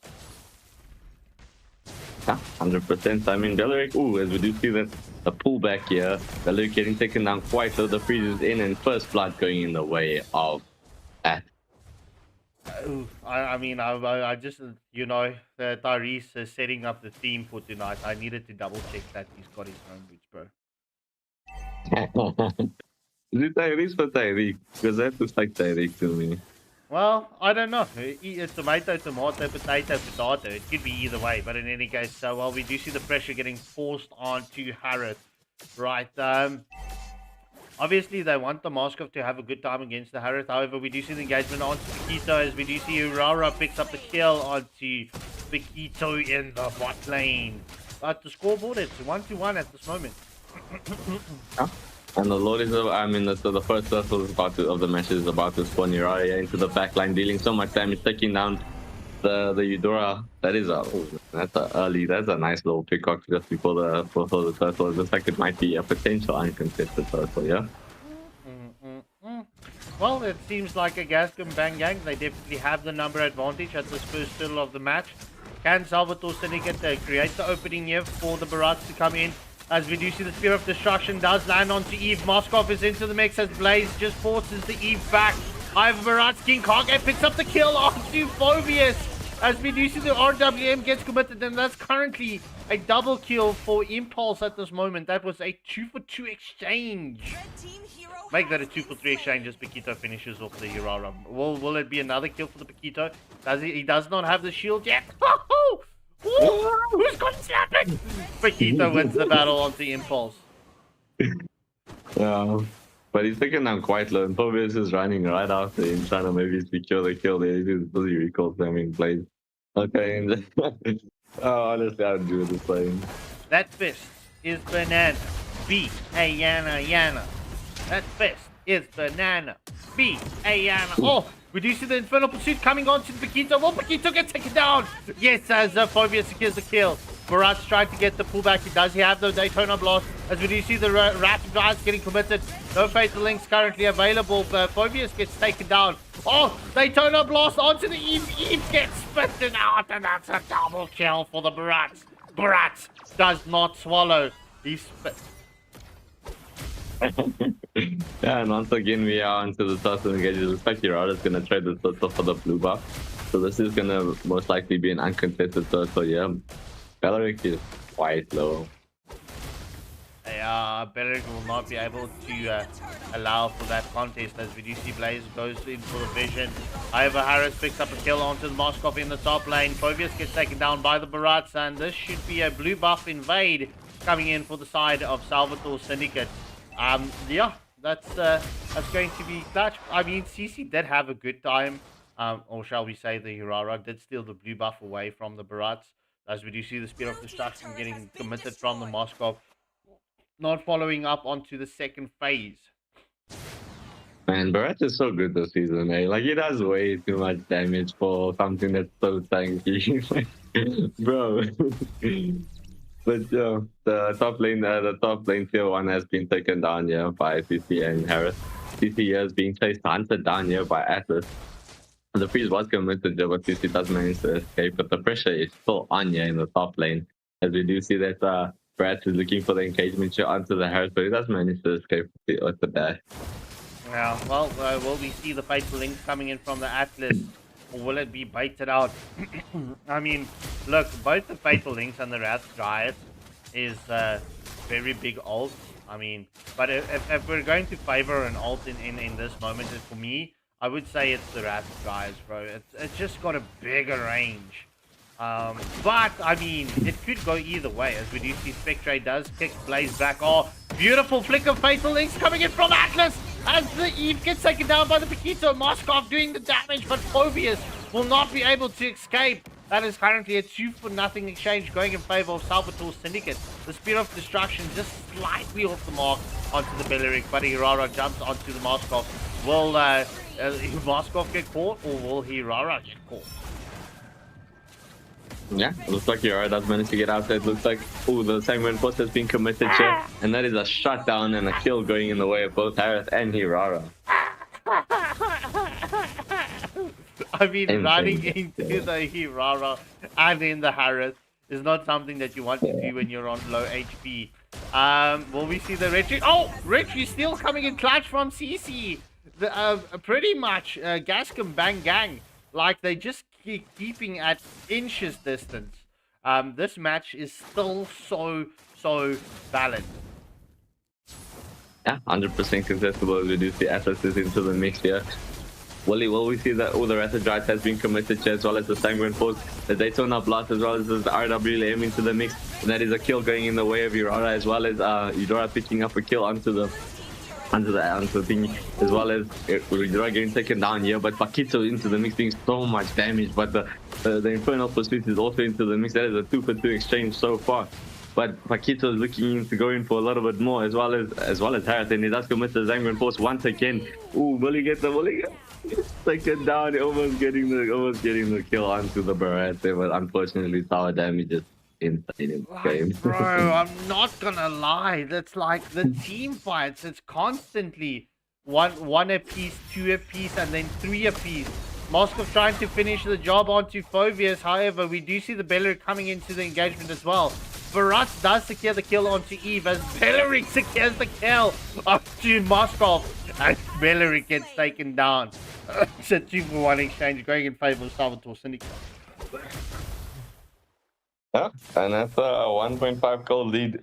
1.5k gold lead also going in favor of Salvatore Syndicate. Looks like they're gonna just donut here to do a bit more counter jungling. Will Barrett does manage to secure that, as well as Paquito taking down Urara in the top lane. Man, the action just doesn't stop. Bro, this is this is exactly what you expect from a sudden death round. Because I mean, if you as viewers are not on the edge of your seat or not biting your nails by now, which I'm not advising you to do, don't bite your nails. It's a very unhealthy thing to do. Um, but I mean, look, this match can swing either way. The question is, will this match go the distance? Yeah, 100%. And we do see that the Lord engagement is on here. King Kage looking to set up for the retry here, but the Sanguine Force has been committed here, doing so much damage, and Barrett taking so much damage. That is a shutdown onto Barrett, as well as the Rapid Price being committed here. Paquito's into the mix. Will they manage to secure the Lord? Hira does manage to secure the Lord, but Udora gets the kill. Insane. That is a 3-for-1, I mean a 2-for-1 exchange, as well as the Lord going in the way of Gascom. Bang, gang. Yeah, man, that Harith is Harith with his Zaman Force, bro. That's just coming in. Zaman, man.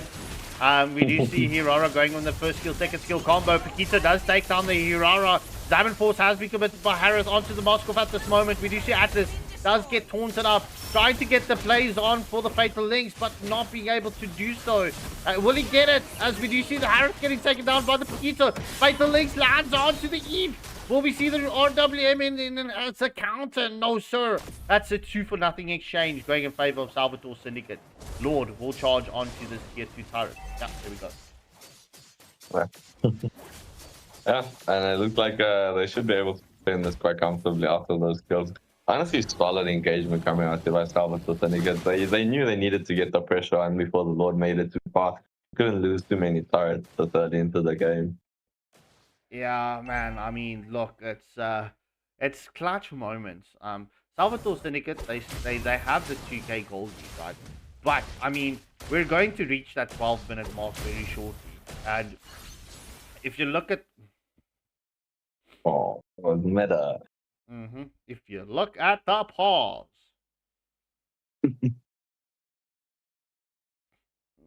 I just quickly want to see what is happening.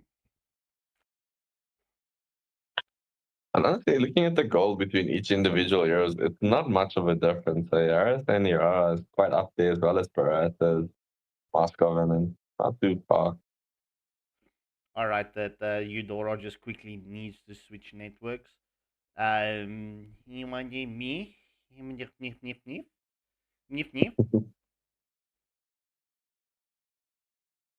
Yeah, Blaze like Miskinator.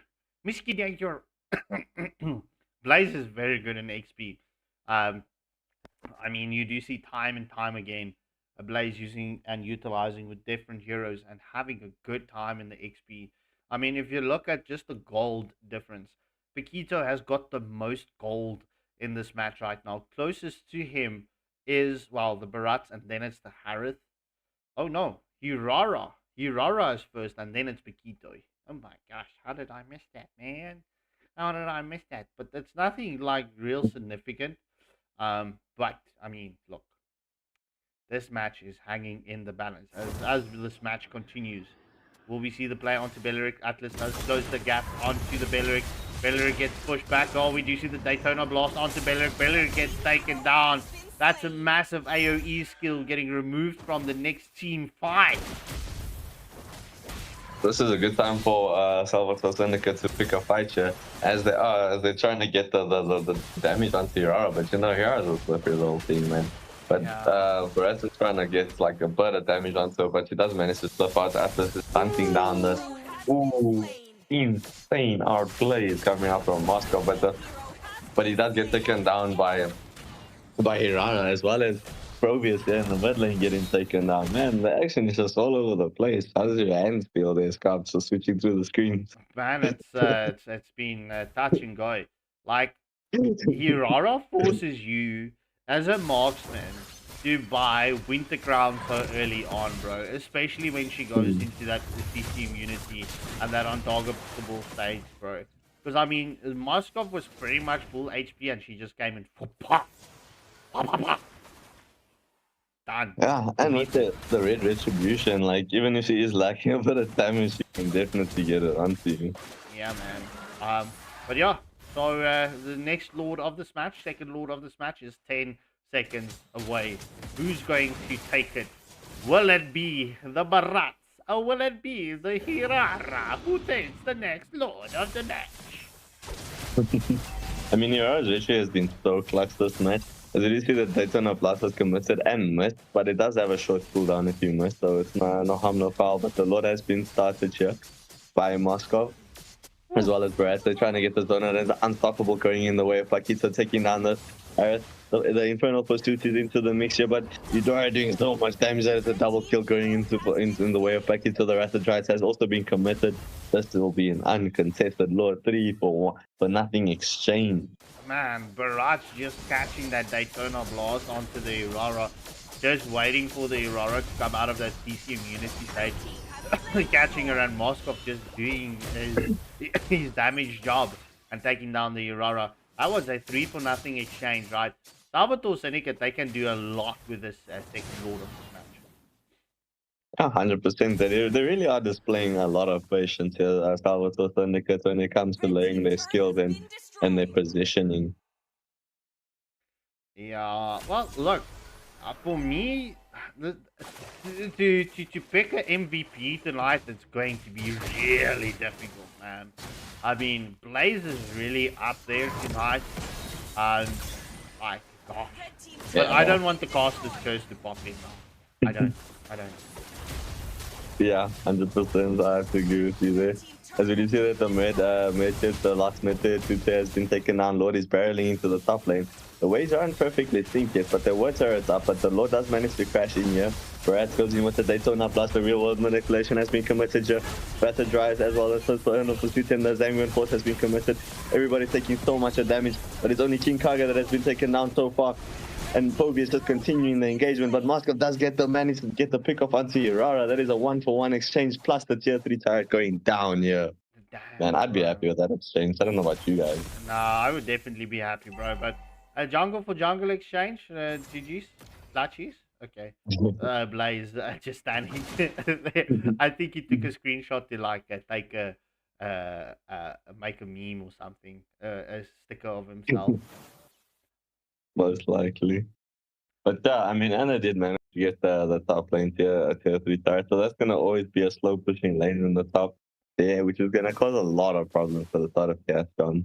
But Merlin, if you were on the side of GBG right now, what do you think they need to do to turn the tides and well, take the dubs here? They're gonna create lane pressure. I think sending Urara out to split push would be probably one of the best decisions. If not Urara, then I would send out the Harris. But I feel like they need the Harris to deal with the Paquito and the dinosaur, the Barat. So I would recommend sending out the Urara to split push and just try and get like the wave equilibrium in balance and maybe just get some of these tier 2 turrets still standing. Well, yeah, definitely. That lane pressure nearly catching onto the Moskov, right? But Spice just being a quick thinker and with these quick fingers. But yeah, look, we're reaching the moment where gold doesn't matter anymore. But if it should matter, it's a 6k gold lead in favor of Salvatore Syndicate with an 11 kill advantage as well. Map control firmly onto the side of Salvatore Syndicate. I feel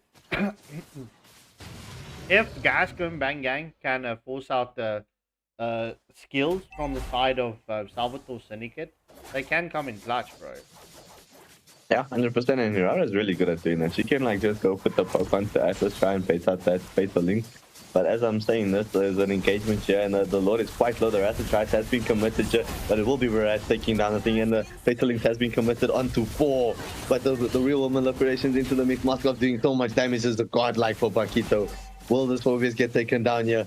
He's so low, but he's sustaining through so much. The Phobius does get taken down here as the Hirara just tries to make the run. She's trying to escape as she goes through the backline, but the immortality does prop, and she does manage to escape though with the immune, but unstoppable going in the way of Moscow, and this will be most likely game sets and matches. Paquito is onto the Nexus. He didn't care. He's just like, nah, this game gotta end. He's like, nah, I'm done fighting. Well, GG's well played to Salvatore Syndicate. Well, GG's well played to both teams, but Salvatore Syndicate progressing through to the semi-finals. Either going to face off against Gascom Bang Gang or Ferox. So, well, we'll see who they are going to face off, because if I'm not mistaken, I just quickly want to make double sure. Oh no, we've got Boah Oh Woah versus Void eSports. So, ladies and gentlemen, please hit that like, share, and subscribe button. We will be back with you in just a moment.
is no retreat. Victory walks on bleeding feet. Pressure cracks a week apart. Champions build an iron heart. Every second, every play could become your legacy. Fortune doesn't know my name. I make legends through the flames. I'm all in. Got nothing left. No regrets. With every breath, raise the stakes. Don't fear the fall. All right, ladies and gentlemen, we are back. Up next, we've got Void eSports versus Boah Oh Woah. Boah Oh Woah. All right, so without further ado, let's jump into the drafting phase. Good luck and have fun to both teams as we are going in for a treat. Void eSports with the first pick.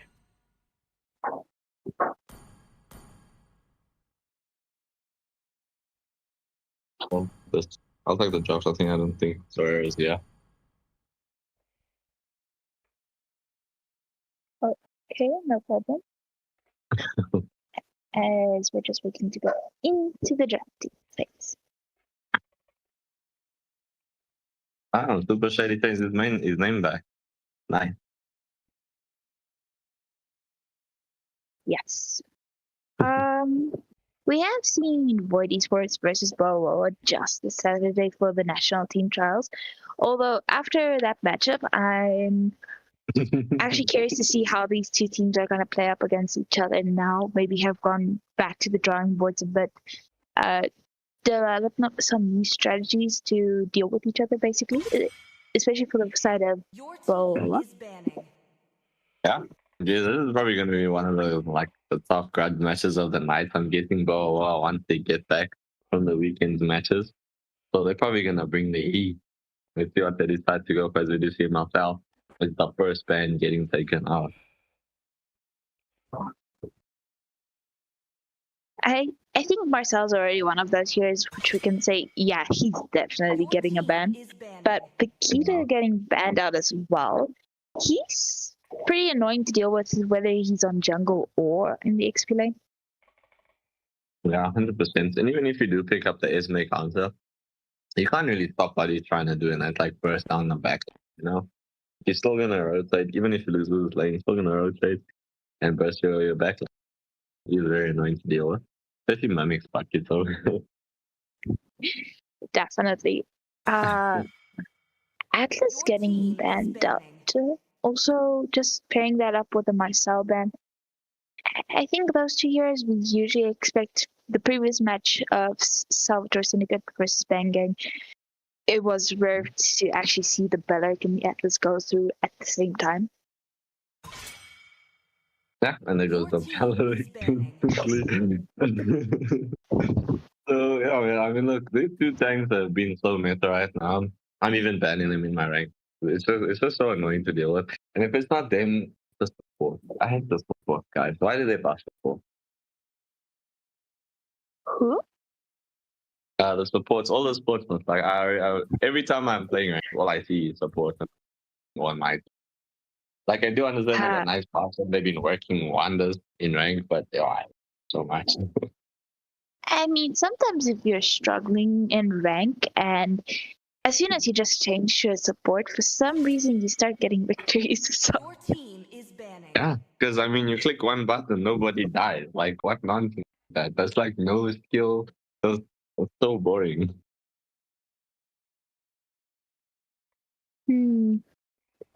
agree to disagree on the no skill part, but we continue. Eudora getting banned out as well. I think she's become even more popular in the banning phase than the Zetian or the Zushin used to be. Yeah, 100%. Eudora getting banned out is a very smart. And that tells me already that they want to look for like an assassin type jungler. Maybe SVU might come out. Or even the Herrera. We've seen Lindo on the Herrera, and I think he's so far one of the best Herrera players in our server. Yeah, I agree with you there. For me, the top spot has to go to Grace. So, like you guys, the viewers, you'll never see that guy because he doesn't play tournaments. But man, if you see that guy in rank, oh my god. Yeah, for real. Although for But the next Freya getting picked up. Although this does leave the Esmeralda open as well. I think Esme is not too bad against the Freya, mostly because the Esme eats 2 shields, and that is exactly what Freya gives. So yeah, I mean, in the earlier matchups, we saw that it was pretty even. Like they basically just try and kill each other for a while until Freya's off on something just run away. But yeah, Esmeralda immediately getting picked up in response to the Freya, as well as the Hirara getting. Smart choice from Boah Oh Woah. I'm guessing. I do feel like you were right. I do think Linda was probably aiming towards the Hirara, so that was a good steal from the side of Boah Oh Woah. true, it might have been a bit better to go with the Harara first pick, but then they would be leaving out the Freya. And it seems like Mhm. Void has become really fond of this Freya pick recently. Yeah. When is it going to be Freya Gold or Freya XP? What do you think? Uh, honestly, it might be Freya Gold because then Mimic can go on the Dareth XP just to deal with the Esmeralda. We've seen them do it before, so Team is picking. if it's not broken, don't fix it. Yeah. 100%, as well as Brad and Gord getting picked up. I mean, you guys have been watching. Brad is doing so much work these days. That is a monster tank jungle. If it is going to be a jungle, it could be flexed into the XP. It's still a bit undecided, and I'm sure Boa is like racking their brains to figure out where's Freya going, where's Brad going. I mean, sometimes it's difficult to go with that, but that's a nice thing with all the recent patch notes and the different shifts in the meta, because so many heroes are now more of a fixed book. Usually it would be this guy can go in XP or gold. Now it's this person can be in XP, gold, or jungle. So now you have to be careful with how you play it out. Yeah, you really have to think hard about the matchups, and you also got to think about, you can't just like pick one hero to counter one hero. You know, there has to be a team synergy, as well as like this Minotaur getting picked up. That is very good for Esmeralda and Hirara. The sustainability that they both come out with. It's a really good round choice here from Boa Oh Woah. Definitely, and there are a few nice combos, especially with the Minotaur knockup, and then the Esmeralda can jump in with the Falling Star Moon, and the Harara can use once again that fan skill. I just love the visual effects of that fan skill. So when you think about the combos that can be made with that, it's like, whoa, this team can make a lot of damage. Is banning. Fact. I mean, I can't wait till Hirara gets a skin. I think she's gonna have I think it's hard to make a skin for her though, because of like her skill set. But I think it's gonna be so cool when she finally gets one. Banning. Yeah, Melissa getting taken out.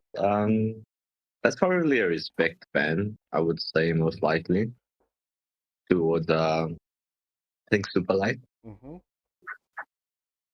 And the Melissa would have been an issue if the Freya or the Brats wanted to dive, and then that's just that go away ultimate, just pushing them away, and they can't get near into the team fights. I don't know, he goes right through that thing. He's CC immune while he's charging. He goes straight through it. That is actually pretty cool. Yeah. It is. It's a busted elf, honestly. I think it's one of like the best like charging elf in games, like kind of like Kufras, but if Kufras are CC immune. Team is banning. What do you think about the blue ban coming out? Because at this point, it might not even be necessary. It might be a fair gold Brat's jungle. It's So good against the Aurora. The glue is good against Hirara, but I think it's more just like a PTSD thing. You know what I mean? Because I don't think, looking at the lineup that Void has, I don't even think they were looking at the glue. My guess for Rome would probably be, I could see a potential Grok coming out. After is unfortunately banned, but yeah, I could see a potential Grok coming out. I don't think even what about Khalid is Khalid? yeah. I was gonna say Khalid's not even not a bad shot, you know. He would also be nice when it comes to sitting up with the Freya, the Gord, and even the Brats. 100%. But you know what is an underrated roam that could work here? Granted, there is a Minotaur and it does have a bit of it's gonna be a bit iffy, but Kalia could be very, especially with that board. Actually, that's not a bad idea. Although Your team I'm- is picking. for the marksman side, carry would work either way for both teams. Although I think she Yeah. wouldn't be that bad of an idea coming out for the side of Boah Oh Woah. But the Fanny is gonna be a problem for a carry. Yeah, 100%. I think Fan is gonna be a problem for this for Kubo here and the Lilia as well. Just does a lot of damage. I think Kirara will be fine. It's just immune. It's so dashy. It's gonna be really hard to get those accurate cables onto her. But yeah, we were waiting for Bello here to decide what kind of a roam he's going for. Let us see. Oh, I see the vision, but I think Kaja would have been better. Kaja could have been. Although the Cho would be good for the pickoffs and also just that bit of displacement that he gives during the way of the dragon. Yeah. Although both teams might- are really gonna go for that sustainable lineups. It might have also just gotten picked up just to keep it away from Boa because they have the Fanny. But yeah, like we saw the other game that like while Minutes was doing the whole Manoan Fury just gets pulled up by the suppression from Kaja. It doesn't even matter. That's why I was thinking that Kaja might have been better. Definitely, although the Cho is not that bad either really here Yeah, because he can also even be a problem for the Herrera with his Way of the Dragon. So she won't, if he plays his cards well, then she wouldn't really have time to use any of her skills. Yeah, but it's all like you said, like it's all execution. But with that being said, I'm gonna hand you guys over to Lotus and the sheep with no bleep. Well, they take you through the play-by-play. The werewolf. Sheep by sheep. Okay. Are you okay? All right. Thank you, Master Merlin, for that send over. So it's gonna be Void eSports versus Boah Oh Woah. Both teams opting for that double fighter composition. So it's looking to be that early game pressure in from both sides. We do see Linda with the Fanny. It's gonna be a very interesting setup coming through from both teams. I mean, like it's exactly as Lotus just said just now. Like both teams have fought through during the national teams trials on Saturday, and surprisingly enough, or rather unsurprisingly, it was Void eSports really defeating Boah Oh Woah. So right now, it's a question of whether could we potentially see a similar playthrough. And just then, yesterday, it was Void eSports versus right now, just with Bell already going for that early game pressure in, gonna get the wound out, and now in trouble, but still manages to escape. Now, as I was saying just then, Void eSports was fighting against Paradox Infinity just yesterday in, is really keeping up the momentum, just getting all kills win. So the question is, could we see a similar end game for the side of Woah? And the first blood goes in favor of Super Shady, picking up the kill on top side. With that, it does give the Freya a lot of advantage because what you want for the Freya is to get enough gold and kills as possible in the early game to make sure that she scales well. But both teams, like you said, went with that double fighter composition. So let's say neither of them managed to finish early. Who do you think will have the better late game?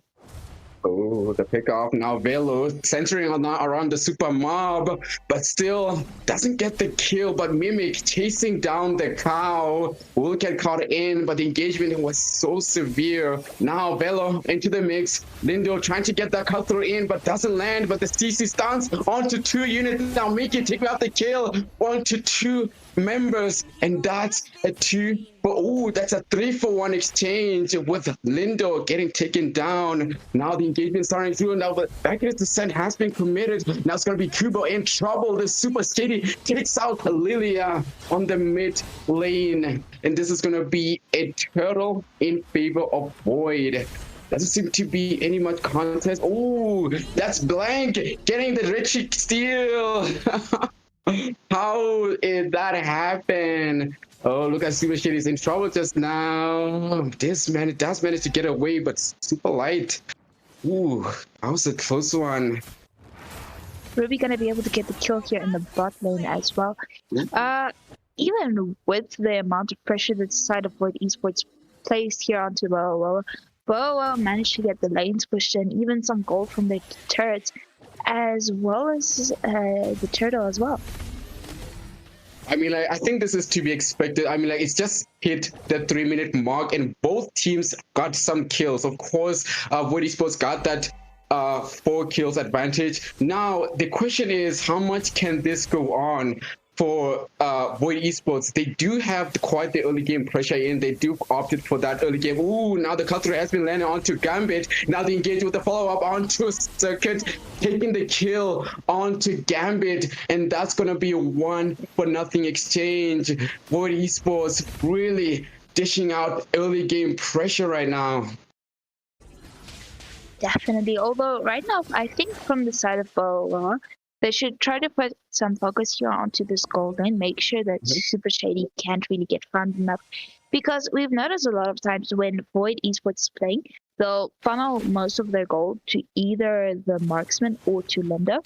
So if they can start trying to deny farm to both of these damage mains here in the team, then that would also give a lot of advantage to their side. That's very, very true. Right now, with just 12 seconds for the next objective, that Mlbb takes up the kill on bot side. That was a just 2 versus 1 coming there now. Lindo has to get to the next objective in, as it just spawned in right now. Looks like Boah Oh Woah could likely commit to a contest for this neutral objective. I'm not so sure about that. Villa really just trying to get the poke in. It might not be a good idea for them to contest. They're already almost 3k behind. They should try to focus on the turrets instead. Oh, but the engagement saying that William Peter has been committed. Now that's a counter engage setting in. Now that's Black Circuit came out committed with the flicker in. But now that's a takedown by Super Shade. Takes out Super Mlbb and make that a double kill. Bank gets taken down. Now the onside is going to him, but Descent is still in committing. Now Circuit with the Mystic Gush in. Now it's going to be Lindo with the uncontested turtle. That's a 3-for-nothing exchange as well. And they're going to be able to take this turret if... Oh no, not enough minis right now. Waylander out as well. But Lindo also denying farm here to the side of Blank. Blank is not going to have an easy time this game. True enough. I mean, like, they're just starving Hirara on the opposite direction. Like, just stealing in the purple buff will basically nullify Blank from scaling in, but he will rotate to top lane to get that wave play synced in, but will have to meet with Bella going for that rotation up top. But now it's a stalemate at this point. Ooh. Right now it's already almost 6 minutes into the game. No turrets have been taken yet, but already 6 kill advantage going to the side of Void Esports, as well as almost 4k gold lead. Yeah, true enough. A lot of tensions coming in on the mid lane, but it seems like Boah Oh Woah is going to opt for that rotation down the bot side, looking for that possible steal. But Super Shady does sense the danger coming in. So far in, Void Esports. Oh, the Wave Dragon lands onto Superman. That's a decimation. That's Lindo keeping up the kill. Now the game is still ongoing. High. What? That's a pick off onto Super Mlbb. The Wave the Dragon really landed so good there. Definitely, and right now it seems like Boah Oh Woah is going to be stuck at this mid lane for a little bit, just trying to defend it because Void is placing a lot of pressure here for them. The next objective will be spawning in just 10 seconds. I'm not sure if whether Boah Oh Woah will really commit to it. Dragon Descent has been committed. Now engagement centering around Super Shady, as all members of Boah Oh Woah are centered around the Super Shady. Oh, Llama Phoenix with the flicker kicks Super Shady under the turret. And now Super Shady was able to get away from that destroy. Ooh, that does manage to take a lot of turrets. Like right now, just with Lindo pushing up top side as well with Super Shady able to take down that tier 1 turret on the bot side. But it's well on the turtle. The engagement is setting in. They're gonna zone out Mimic, not allowing for Wait eSports to get that turtle, but it's gonna fall to Boah Oh Woah. It's trying to build some momentum. Now bot side seems to be a lot of tension building up. Valkyrie Sun has been committed. Still, it's like Boah Oh Woah. There's a lot of Boah Oh Woah right now, leaving Fanny at top side, pushing in. Red team turret has been destroyed. Dino takes out the tier 2 turret as well, but the engagement seems to be ongoing right now on the bot side. Ooh, mid lane. Ooh, I thought that something was gonna happen there, but the steal has been committed. Bello gets the stunk up, gets the the CC immune, super light, able to get that with the purify. Almost gets taken down. Well, the way things stand right now, almost all of the territory goes to the side of Void eSports. And with Boah Oh Woah just really struggling to defend any of their lanes, they're going to have to try to go for the split pushing, but it's still difficult because of the Fanny. But we do see the engagement, Mr. Gush here onto the Esmeralda getting taken down. Seems like Super Shady hasn't had enough, goes in for the fight with Fanny into the mix as well, uses Cutthroat Gambit, falls as well. The engagement here to donut charge, but Lydia's Black Shoes saving her just in time. Super Mad barely escaping this fight as well. Yeah, that's going to be a kill going to Circuit there. Picking up the kill. Blank looking to be in a bad spot with the Dragon. Not so much. That was a knockup. Now we'll be able to get away. And he does. Oh, there's a Duttonus locking on to Blank. And now that's Mimic getting taken out as great retaliation. Next big objective will... Yes, sir. Go on, go on.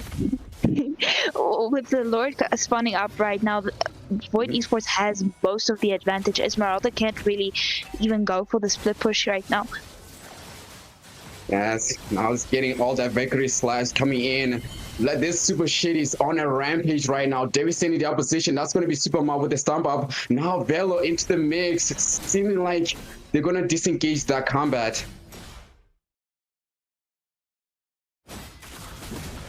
Takers are right in staying. Super Shady gets the knockout, but now all eyes are on Super Mark, getting a lot of trouble. Wait till the Dragon lands and Circuit pick up the kill. Now it's Velo. Not so much in. There's not going to be a follow, but Lindo in and out. Not going to get the kill.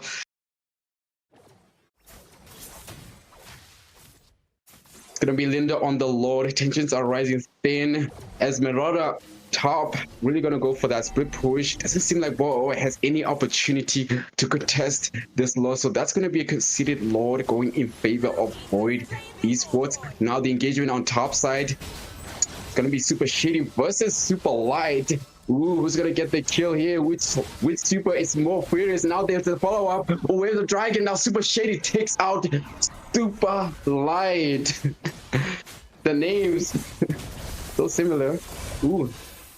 Mid lane, a lot of engagement gets in, and now Mlbb into the mix. Lindo picks off the kill onto Super Mob, and now Lindo also gets, that's a triple kill. Wow, Lindo is on a rampage right now.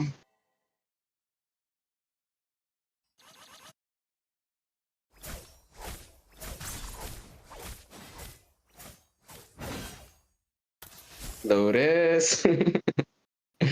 Seems to be a strong ending angle right now for Void eSports. The next target is to take out the tier 2. Oh, the engagement setting in high. Super Light managed to get through, but they gets taken down by a monster kill. A strong ending angle. Blank into the mix. Mimic low in HP. The turret is getting decimated by Super Shady. The engagement setting in high right now. Backup descent has been committed. The road fully in HP right now. The engagement setting on. Oh, Super Light nearly gets taken out. Now the defense is going for the, oh, the Duttonus lands on the opposite side, and when it also into the mix, that's a Blake taking out Mimic as the defense is still ongoing high. What a beautiful Minoan Fury coming in from Supermap. I mean, that timing on that Minoan Fury was just so beautiful. I mean, but yeah, look, it's at the 12.5-minute mark. It's 14 kills in favor of Void Esports as we do see the cabling coming in from Fanny. The cutthroat not being able to land as the Minnow does secure the kill onto Fanny. Well, Super Shady does commit the Valkyrie's Descent, but it's a 2-0 exchange going in favor of Boah Oh Woah. Yeah, they like so far in Void Esports managing to destroy two base turret from Boah Oh Woah. So they have that kind of advantage in their base is exposed so far in. I mean, this is quite the beautiful dominance performance by Void Esports. Yeah, Ooh, indeed. Valkyrie Descent. As we committed from Super Shady, Esmeralda trying to get that backline open as the first skill, second skill combo coming in from Blank. But the Mystic Ash has been committed. Minoan Fury lands on to 2. Mimic is currently so low. There is no follow-up coming in from the side of Boah Oh Woah. Yeah, none has died so far in that exchange. So it's looking towards that angle that Void Esports can definitely end this game. The next objective will be spawning in just 8 seconds in, so they do have the perimeter in control. They do have that opportunity to take down this Lord. Not much interest from Boah Oh Woah to contest it, but we do see Blank trying to get into the mix on the Lord's perimeter. Oh, Ooh, the engagement setting in. Bello getting compromised. The Mystic Gas sets in. That's Blank taking out Bello. And now it's going to be 4-8. Now Lindo gets the kill. Now Super Light into the mix, taking a lot of damage. Ooh, this is not going good. It's Super Light versus Super Shady and Circuit. The devastation is so outstanding. How much can you sustain it all? And that's Super Kiss. That's Circuit taking out the kill with the Sky Piercer. The Lord is marching through the mid lane. It's a strong ending angle in favor of Void Esports.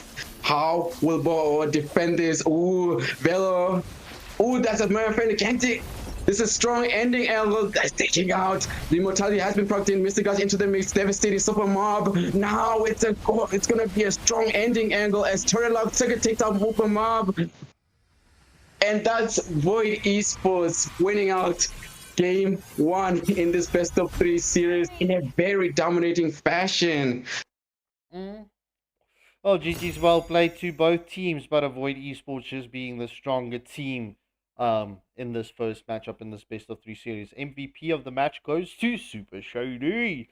Alright, ladies and gentlemen, I'm just quickly going to swap everything around so that we can jump into the second match.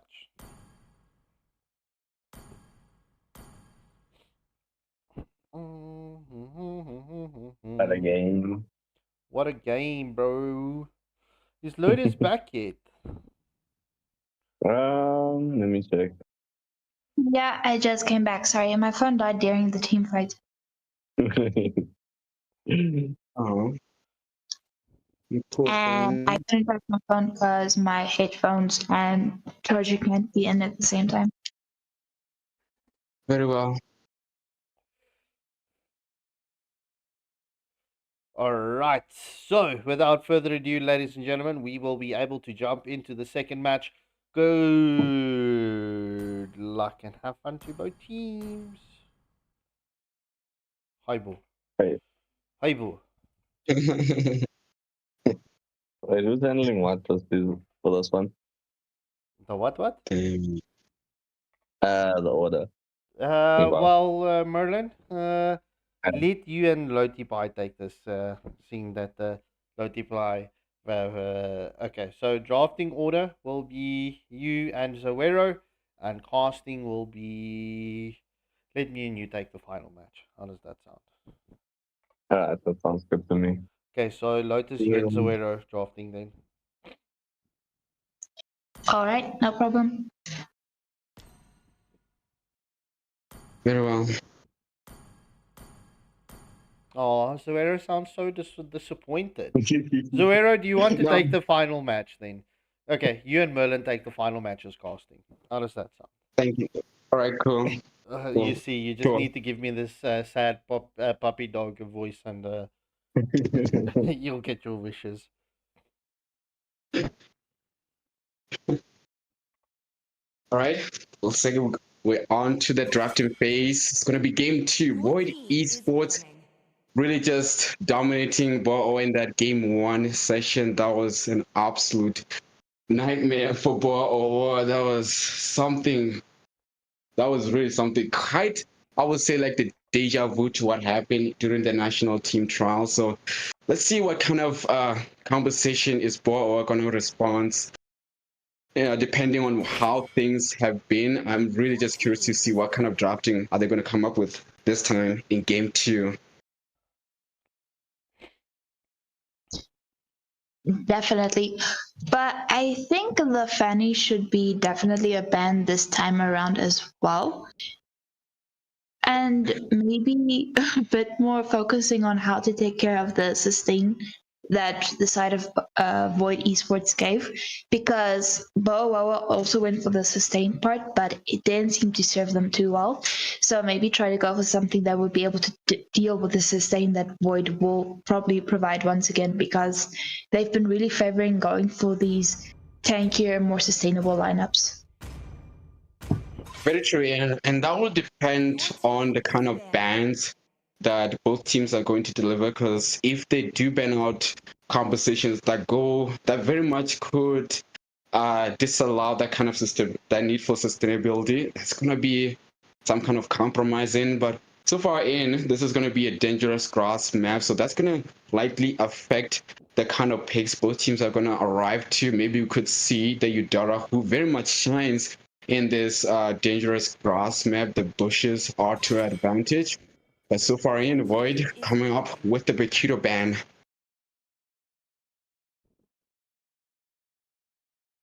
Although with you saying that the Eudora shines really here, I think the Eudora and the Atlas would once again get banned during this drafting phase. But Yes. what other heroes or lineups do you think these teams would favor during this dangerous grass?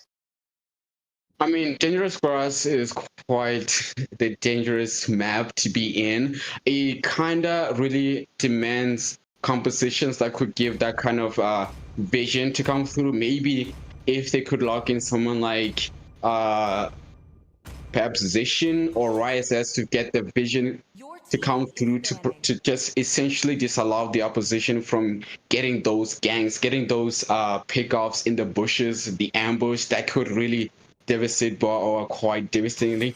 So maybe logging onto the Zishin could work.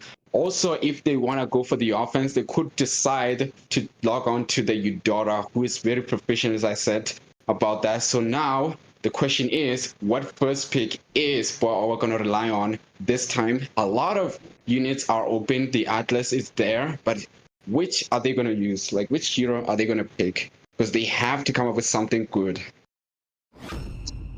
I think the Atlas, yeah, there it is, the Atlas first pick.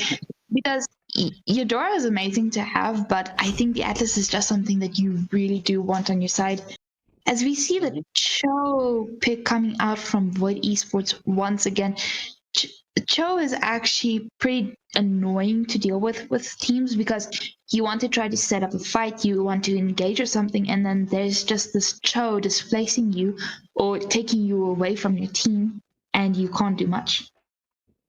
Yeah, the displacement he has is quite very good. Really expands the utility function of him being such a pick-off unit. Or he's very good at isolating priority, just the prior targets he has in mind. So the Pikido the Cho is a unique pick. Also coming through, we do see the Esmeralda getting picked up by Mimic. This unit has been quite the favorite so far in. I mean, we did see what I believe we did see in the first game was Salvatore Syndicate picking up the Esmeralda. That was a lot of sustain coming through. So this is a good pick coming through by Mimic. It adds that frontline sustainability. Now I'm wondering, in response, could we see some sort of a counter pick? Oh, the Barats could go well here.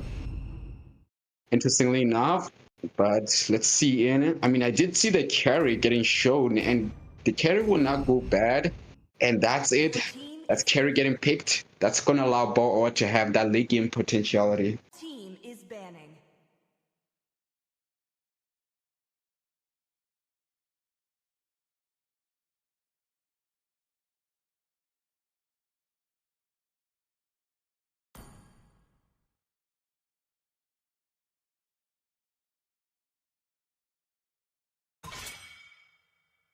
Your team is banning.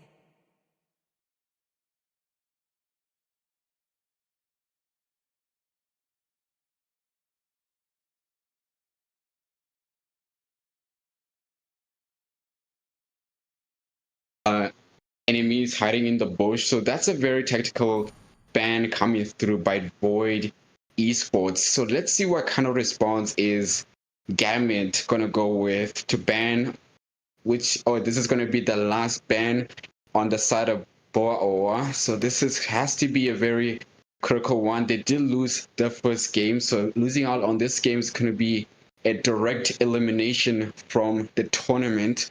So they are indeed taking their time to decide the ban they want. Your Ooh. team is picking. Oh, the fan Gourd? ban did not come through. I think the gourd is a bit more valid here, mostly because of the amount of damage they can give, especially if the Chow displaces. So you can't really escape from the Chow, and then the gourd is just there with the stuns and Mystic Gush. So definitely something you want to take out. Yeah, the god could really be a very devastating unit against Boa's frontline tankiness. We know how devastating god can be with those skills. So that's a very tactical response coming through by Boa. And now, in response to that, we see Lindo not going to pick Fanny this time, but I'm going to go for that Lancelot, which would allow that basically dashing through to the back lines could really compromise Leslie quite a lot during team fights. It's gonna be a very, very ugly session for Leslie or any other marksman that Gambit is gonna log on to. So that gives Void Esports that backline potential.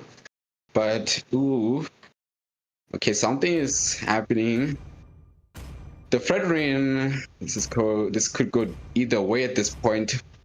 This could mean that Barat is gonna go XP lane Your in the team likely is case, picking. or likely Fredrin go XP. I'm not sure what's the lineup here, or they're gonna go for the swap in. Let's see. Or it's gonna be Gambit going to the XP lane, facing up against Mimic on Esmeralda. But what do you think about this Veil pick? Veil pick. Oh, I'm just noticing now. The Veil pick coming through by Circuit. Veil does excel well when it comes to bushes. He can really unleash those burst damage into unsuspecting units. Overall, I'm not quite sure about that. I mean, both Atlas and Baraz could really just log on to that. Oh my goodness. And now I'm just seeing this. Boy has such a strong frontline lineup. So they're going to have to just buy in the Athena shield to really do something about the burst damage from Veil. So it's going to go very either way so far in. I'm not quite sure. But Boy, with this lineup, very tanky lineup, it's looking to be quite interesting. I am not sure if this is necessary, but on the side of Void, they have the damage quite well. They do have the pickoff with the Cho, and this is going to be a very interesting lineup coming through. It's going to be a very tough match for both. I'm just going to say, just for Boa, they have to come through. So it's going to be a game 2 session. It's going to be Boa versus Void esports, as Boa just lost their first game, so this is going to be a very desperate game. If they lose this, they're out of the tournament completely, so everything is relying on an upset from them. The pause meta. Yeah, it looks like Void decided to go for the skin collab. They're all using the same skin series, the action heroes, the comic book heroes, which I think is kind of pretty cool. That's very cool. I mean, it would be interesting to think that maybe they went for the skin, that's why they picked up the hero, but so far in, it could go either way. Post meta, quite the ruthless element. We're gonna find out if Void can make this skin collab work. When you pick up the skins in the AFL, sometimes you get really hard punished. Let's see if this is gonna be one of those times. Them opting for this kind of skin interest, I don't know, like it kind of gives them what I'm thinking is that they have so much confidence in the fact that they could likely potentially win against Boah, that they're willing to go with these kind of skin displays that they're really pursuing. So it's kind of looking towards that angle that Void Esports is pretty confident about winning this round. Yeah, 100%. Which into the mix we go. It looks like the clear in the mid lane has been done. The turtle is still far away, about a young 70 seconds, but the engagement is on into the mid lane. Velo getting poked down quite low as to disengage on the show. Yeah, that's very, very true indeed at this point. Looks like Atlas is going to very much... Ooh, Velo right now into the mix, trying to grab the Kuba there, but that was so close in. I mean, Velo really being so aggressive, taking a lot of damage, despite the fact that he's up against such a tanky lineup on the opposition. Now that's going to be the creep. I'm not sure if Lindo got the creep, or was it Lank? Yeah, no doubt it. Yeah, Lindo managed to secure it with the thorn nose there. But the last second he was patient. All right, that's good. That's good. So it's going to be an interesting match coming through. I mean, 20 seconds for the next objective. For the first objective to spawn through, Lindo going for that invasion. Looking to find an angle. Does come through, but Atlas trying to put some resistance in. Lindo onto the backline. Does commit the engagement. That's super mob taking a lot of damage in. That was so close. Nearly gets the first blood to Void Esports.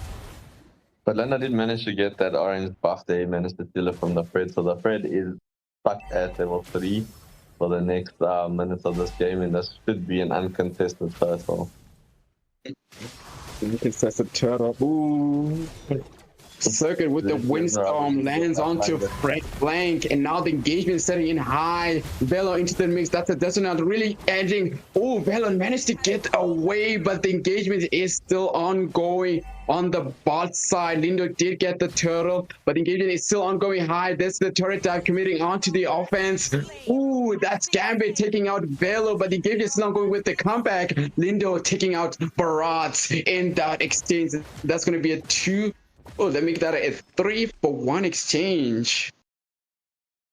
Yeah, 100% as the invade continues. Yeah, Lance is picking up, taking as much as this poor Frederick, man. It's going to be so underfarmed and under level. But meanwhile, yeah, in the mid lane, there's a bit of an engagement happening here. Velo is coming to support Esme here into the engagement, but it looks like everybody's going to back off. Yeah, that's true. I mean, so far in, it's kind of unfamiliar to see Vale in this kind of lineup. I'm kind of trying to update myself with the skill name, so it's gonna be Windstorm, and now Void going for that pressure on the red buff. They're disallowing. There's the engagement with the Wave of Dragon committing hard. The Phantom Execution has been unleashed. Now the engagement is still setting on. Blank is still online, still alive. Could not unleash the Bristle Wrath. And now Kubo takes the kill onto Velo. And that's 1-for-1 exchange. As the Facial Links has been committed to Esmeralda, but she does manage to sustain through everything and get out.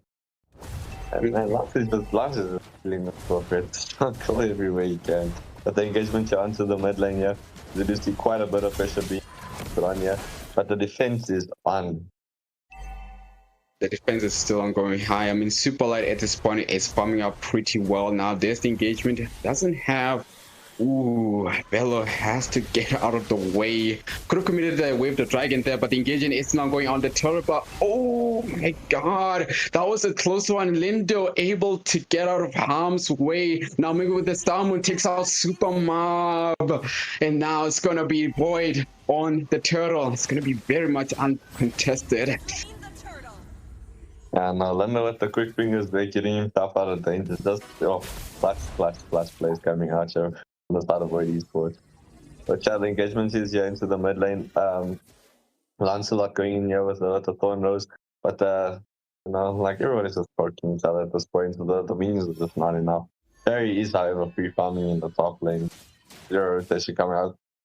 So she is getting quite farmed up.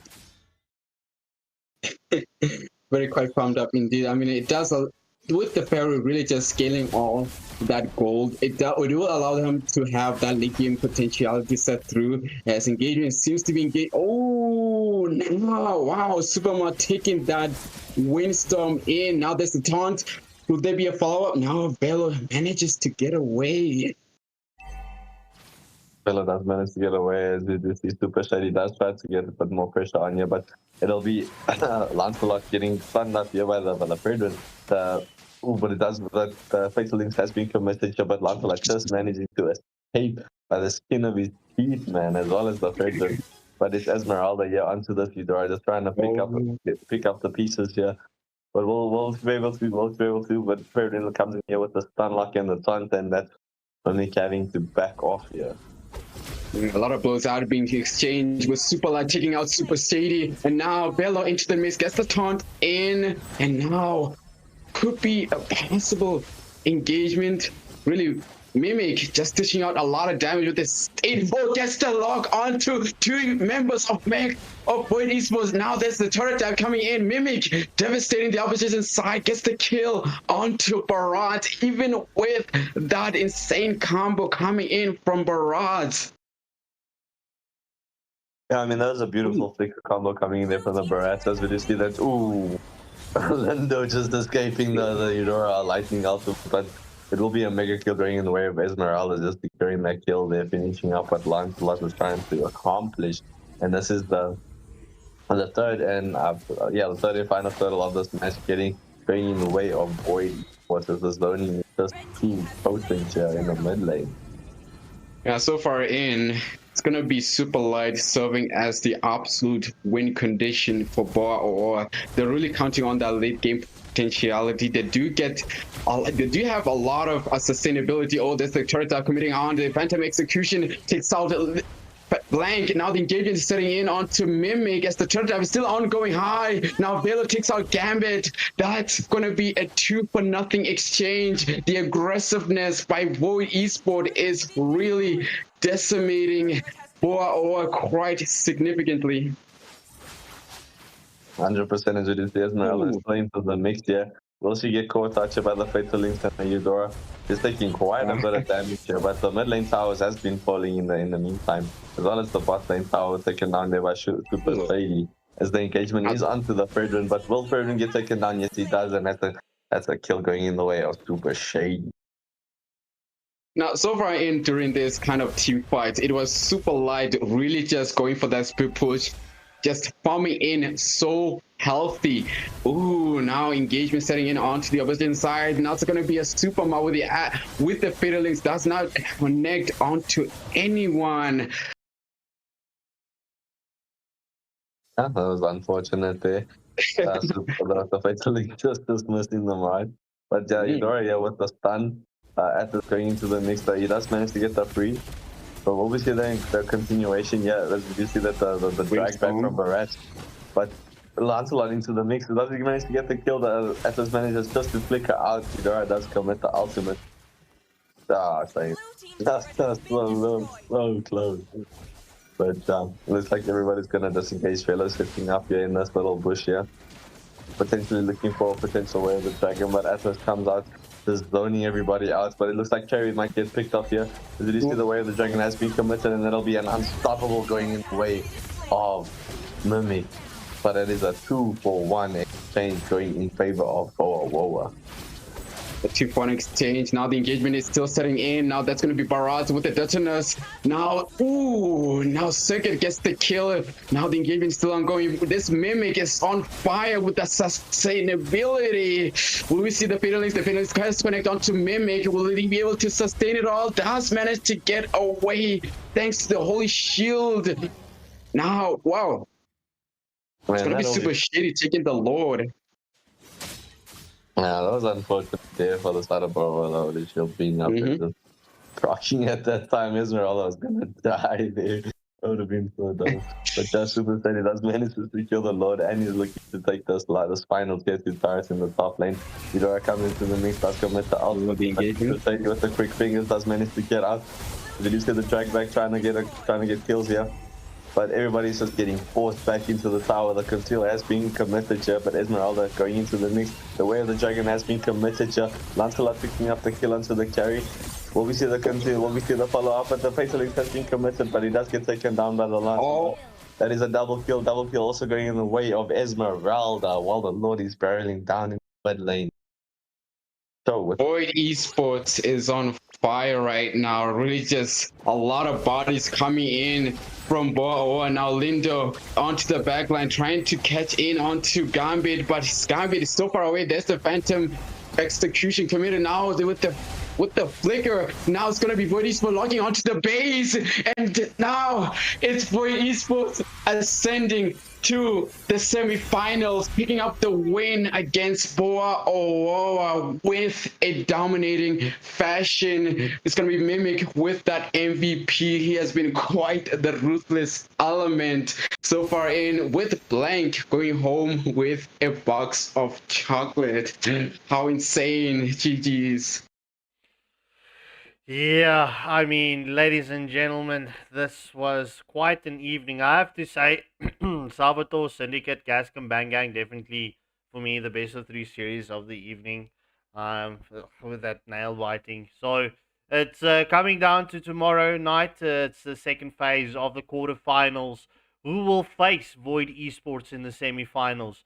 Will it be Yin Squad or will it be Ritterland Suns in the finals against Void Esports? All right, ladies and gentlemen, this was an eventful evening.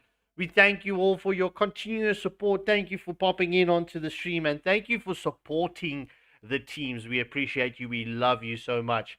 But without further ado, from the Waylander Gaming team and crew, it's going to be goodbye and good night. Please join us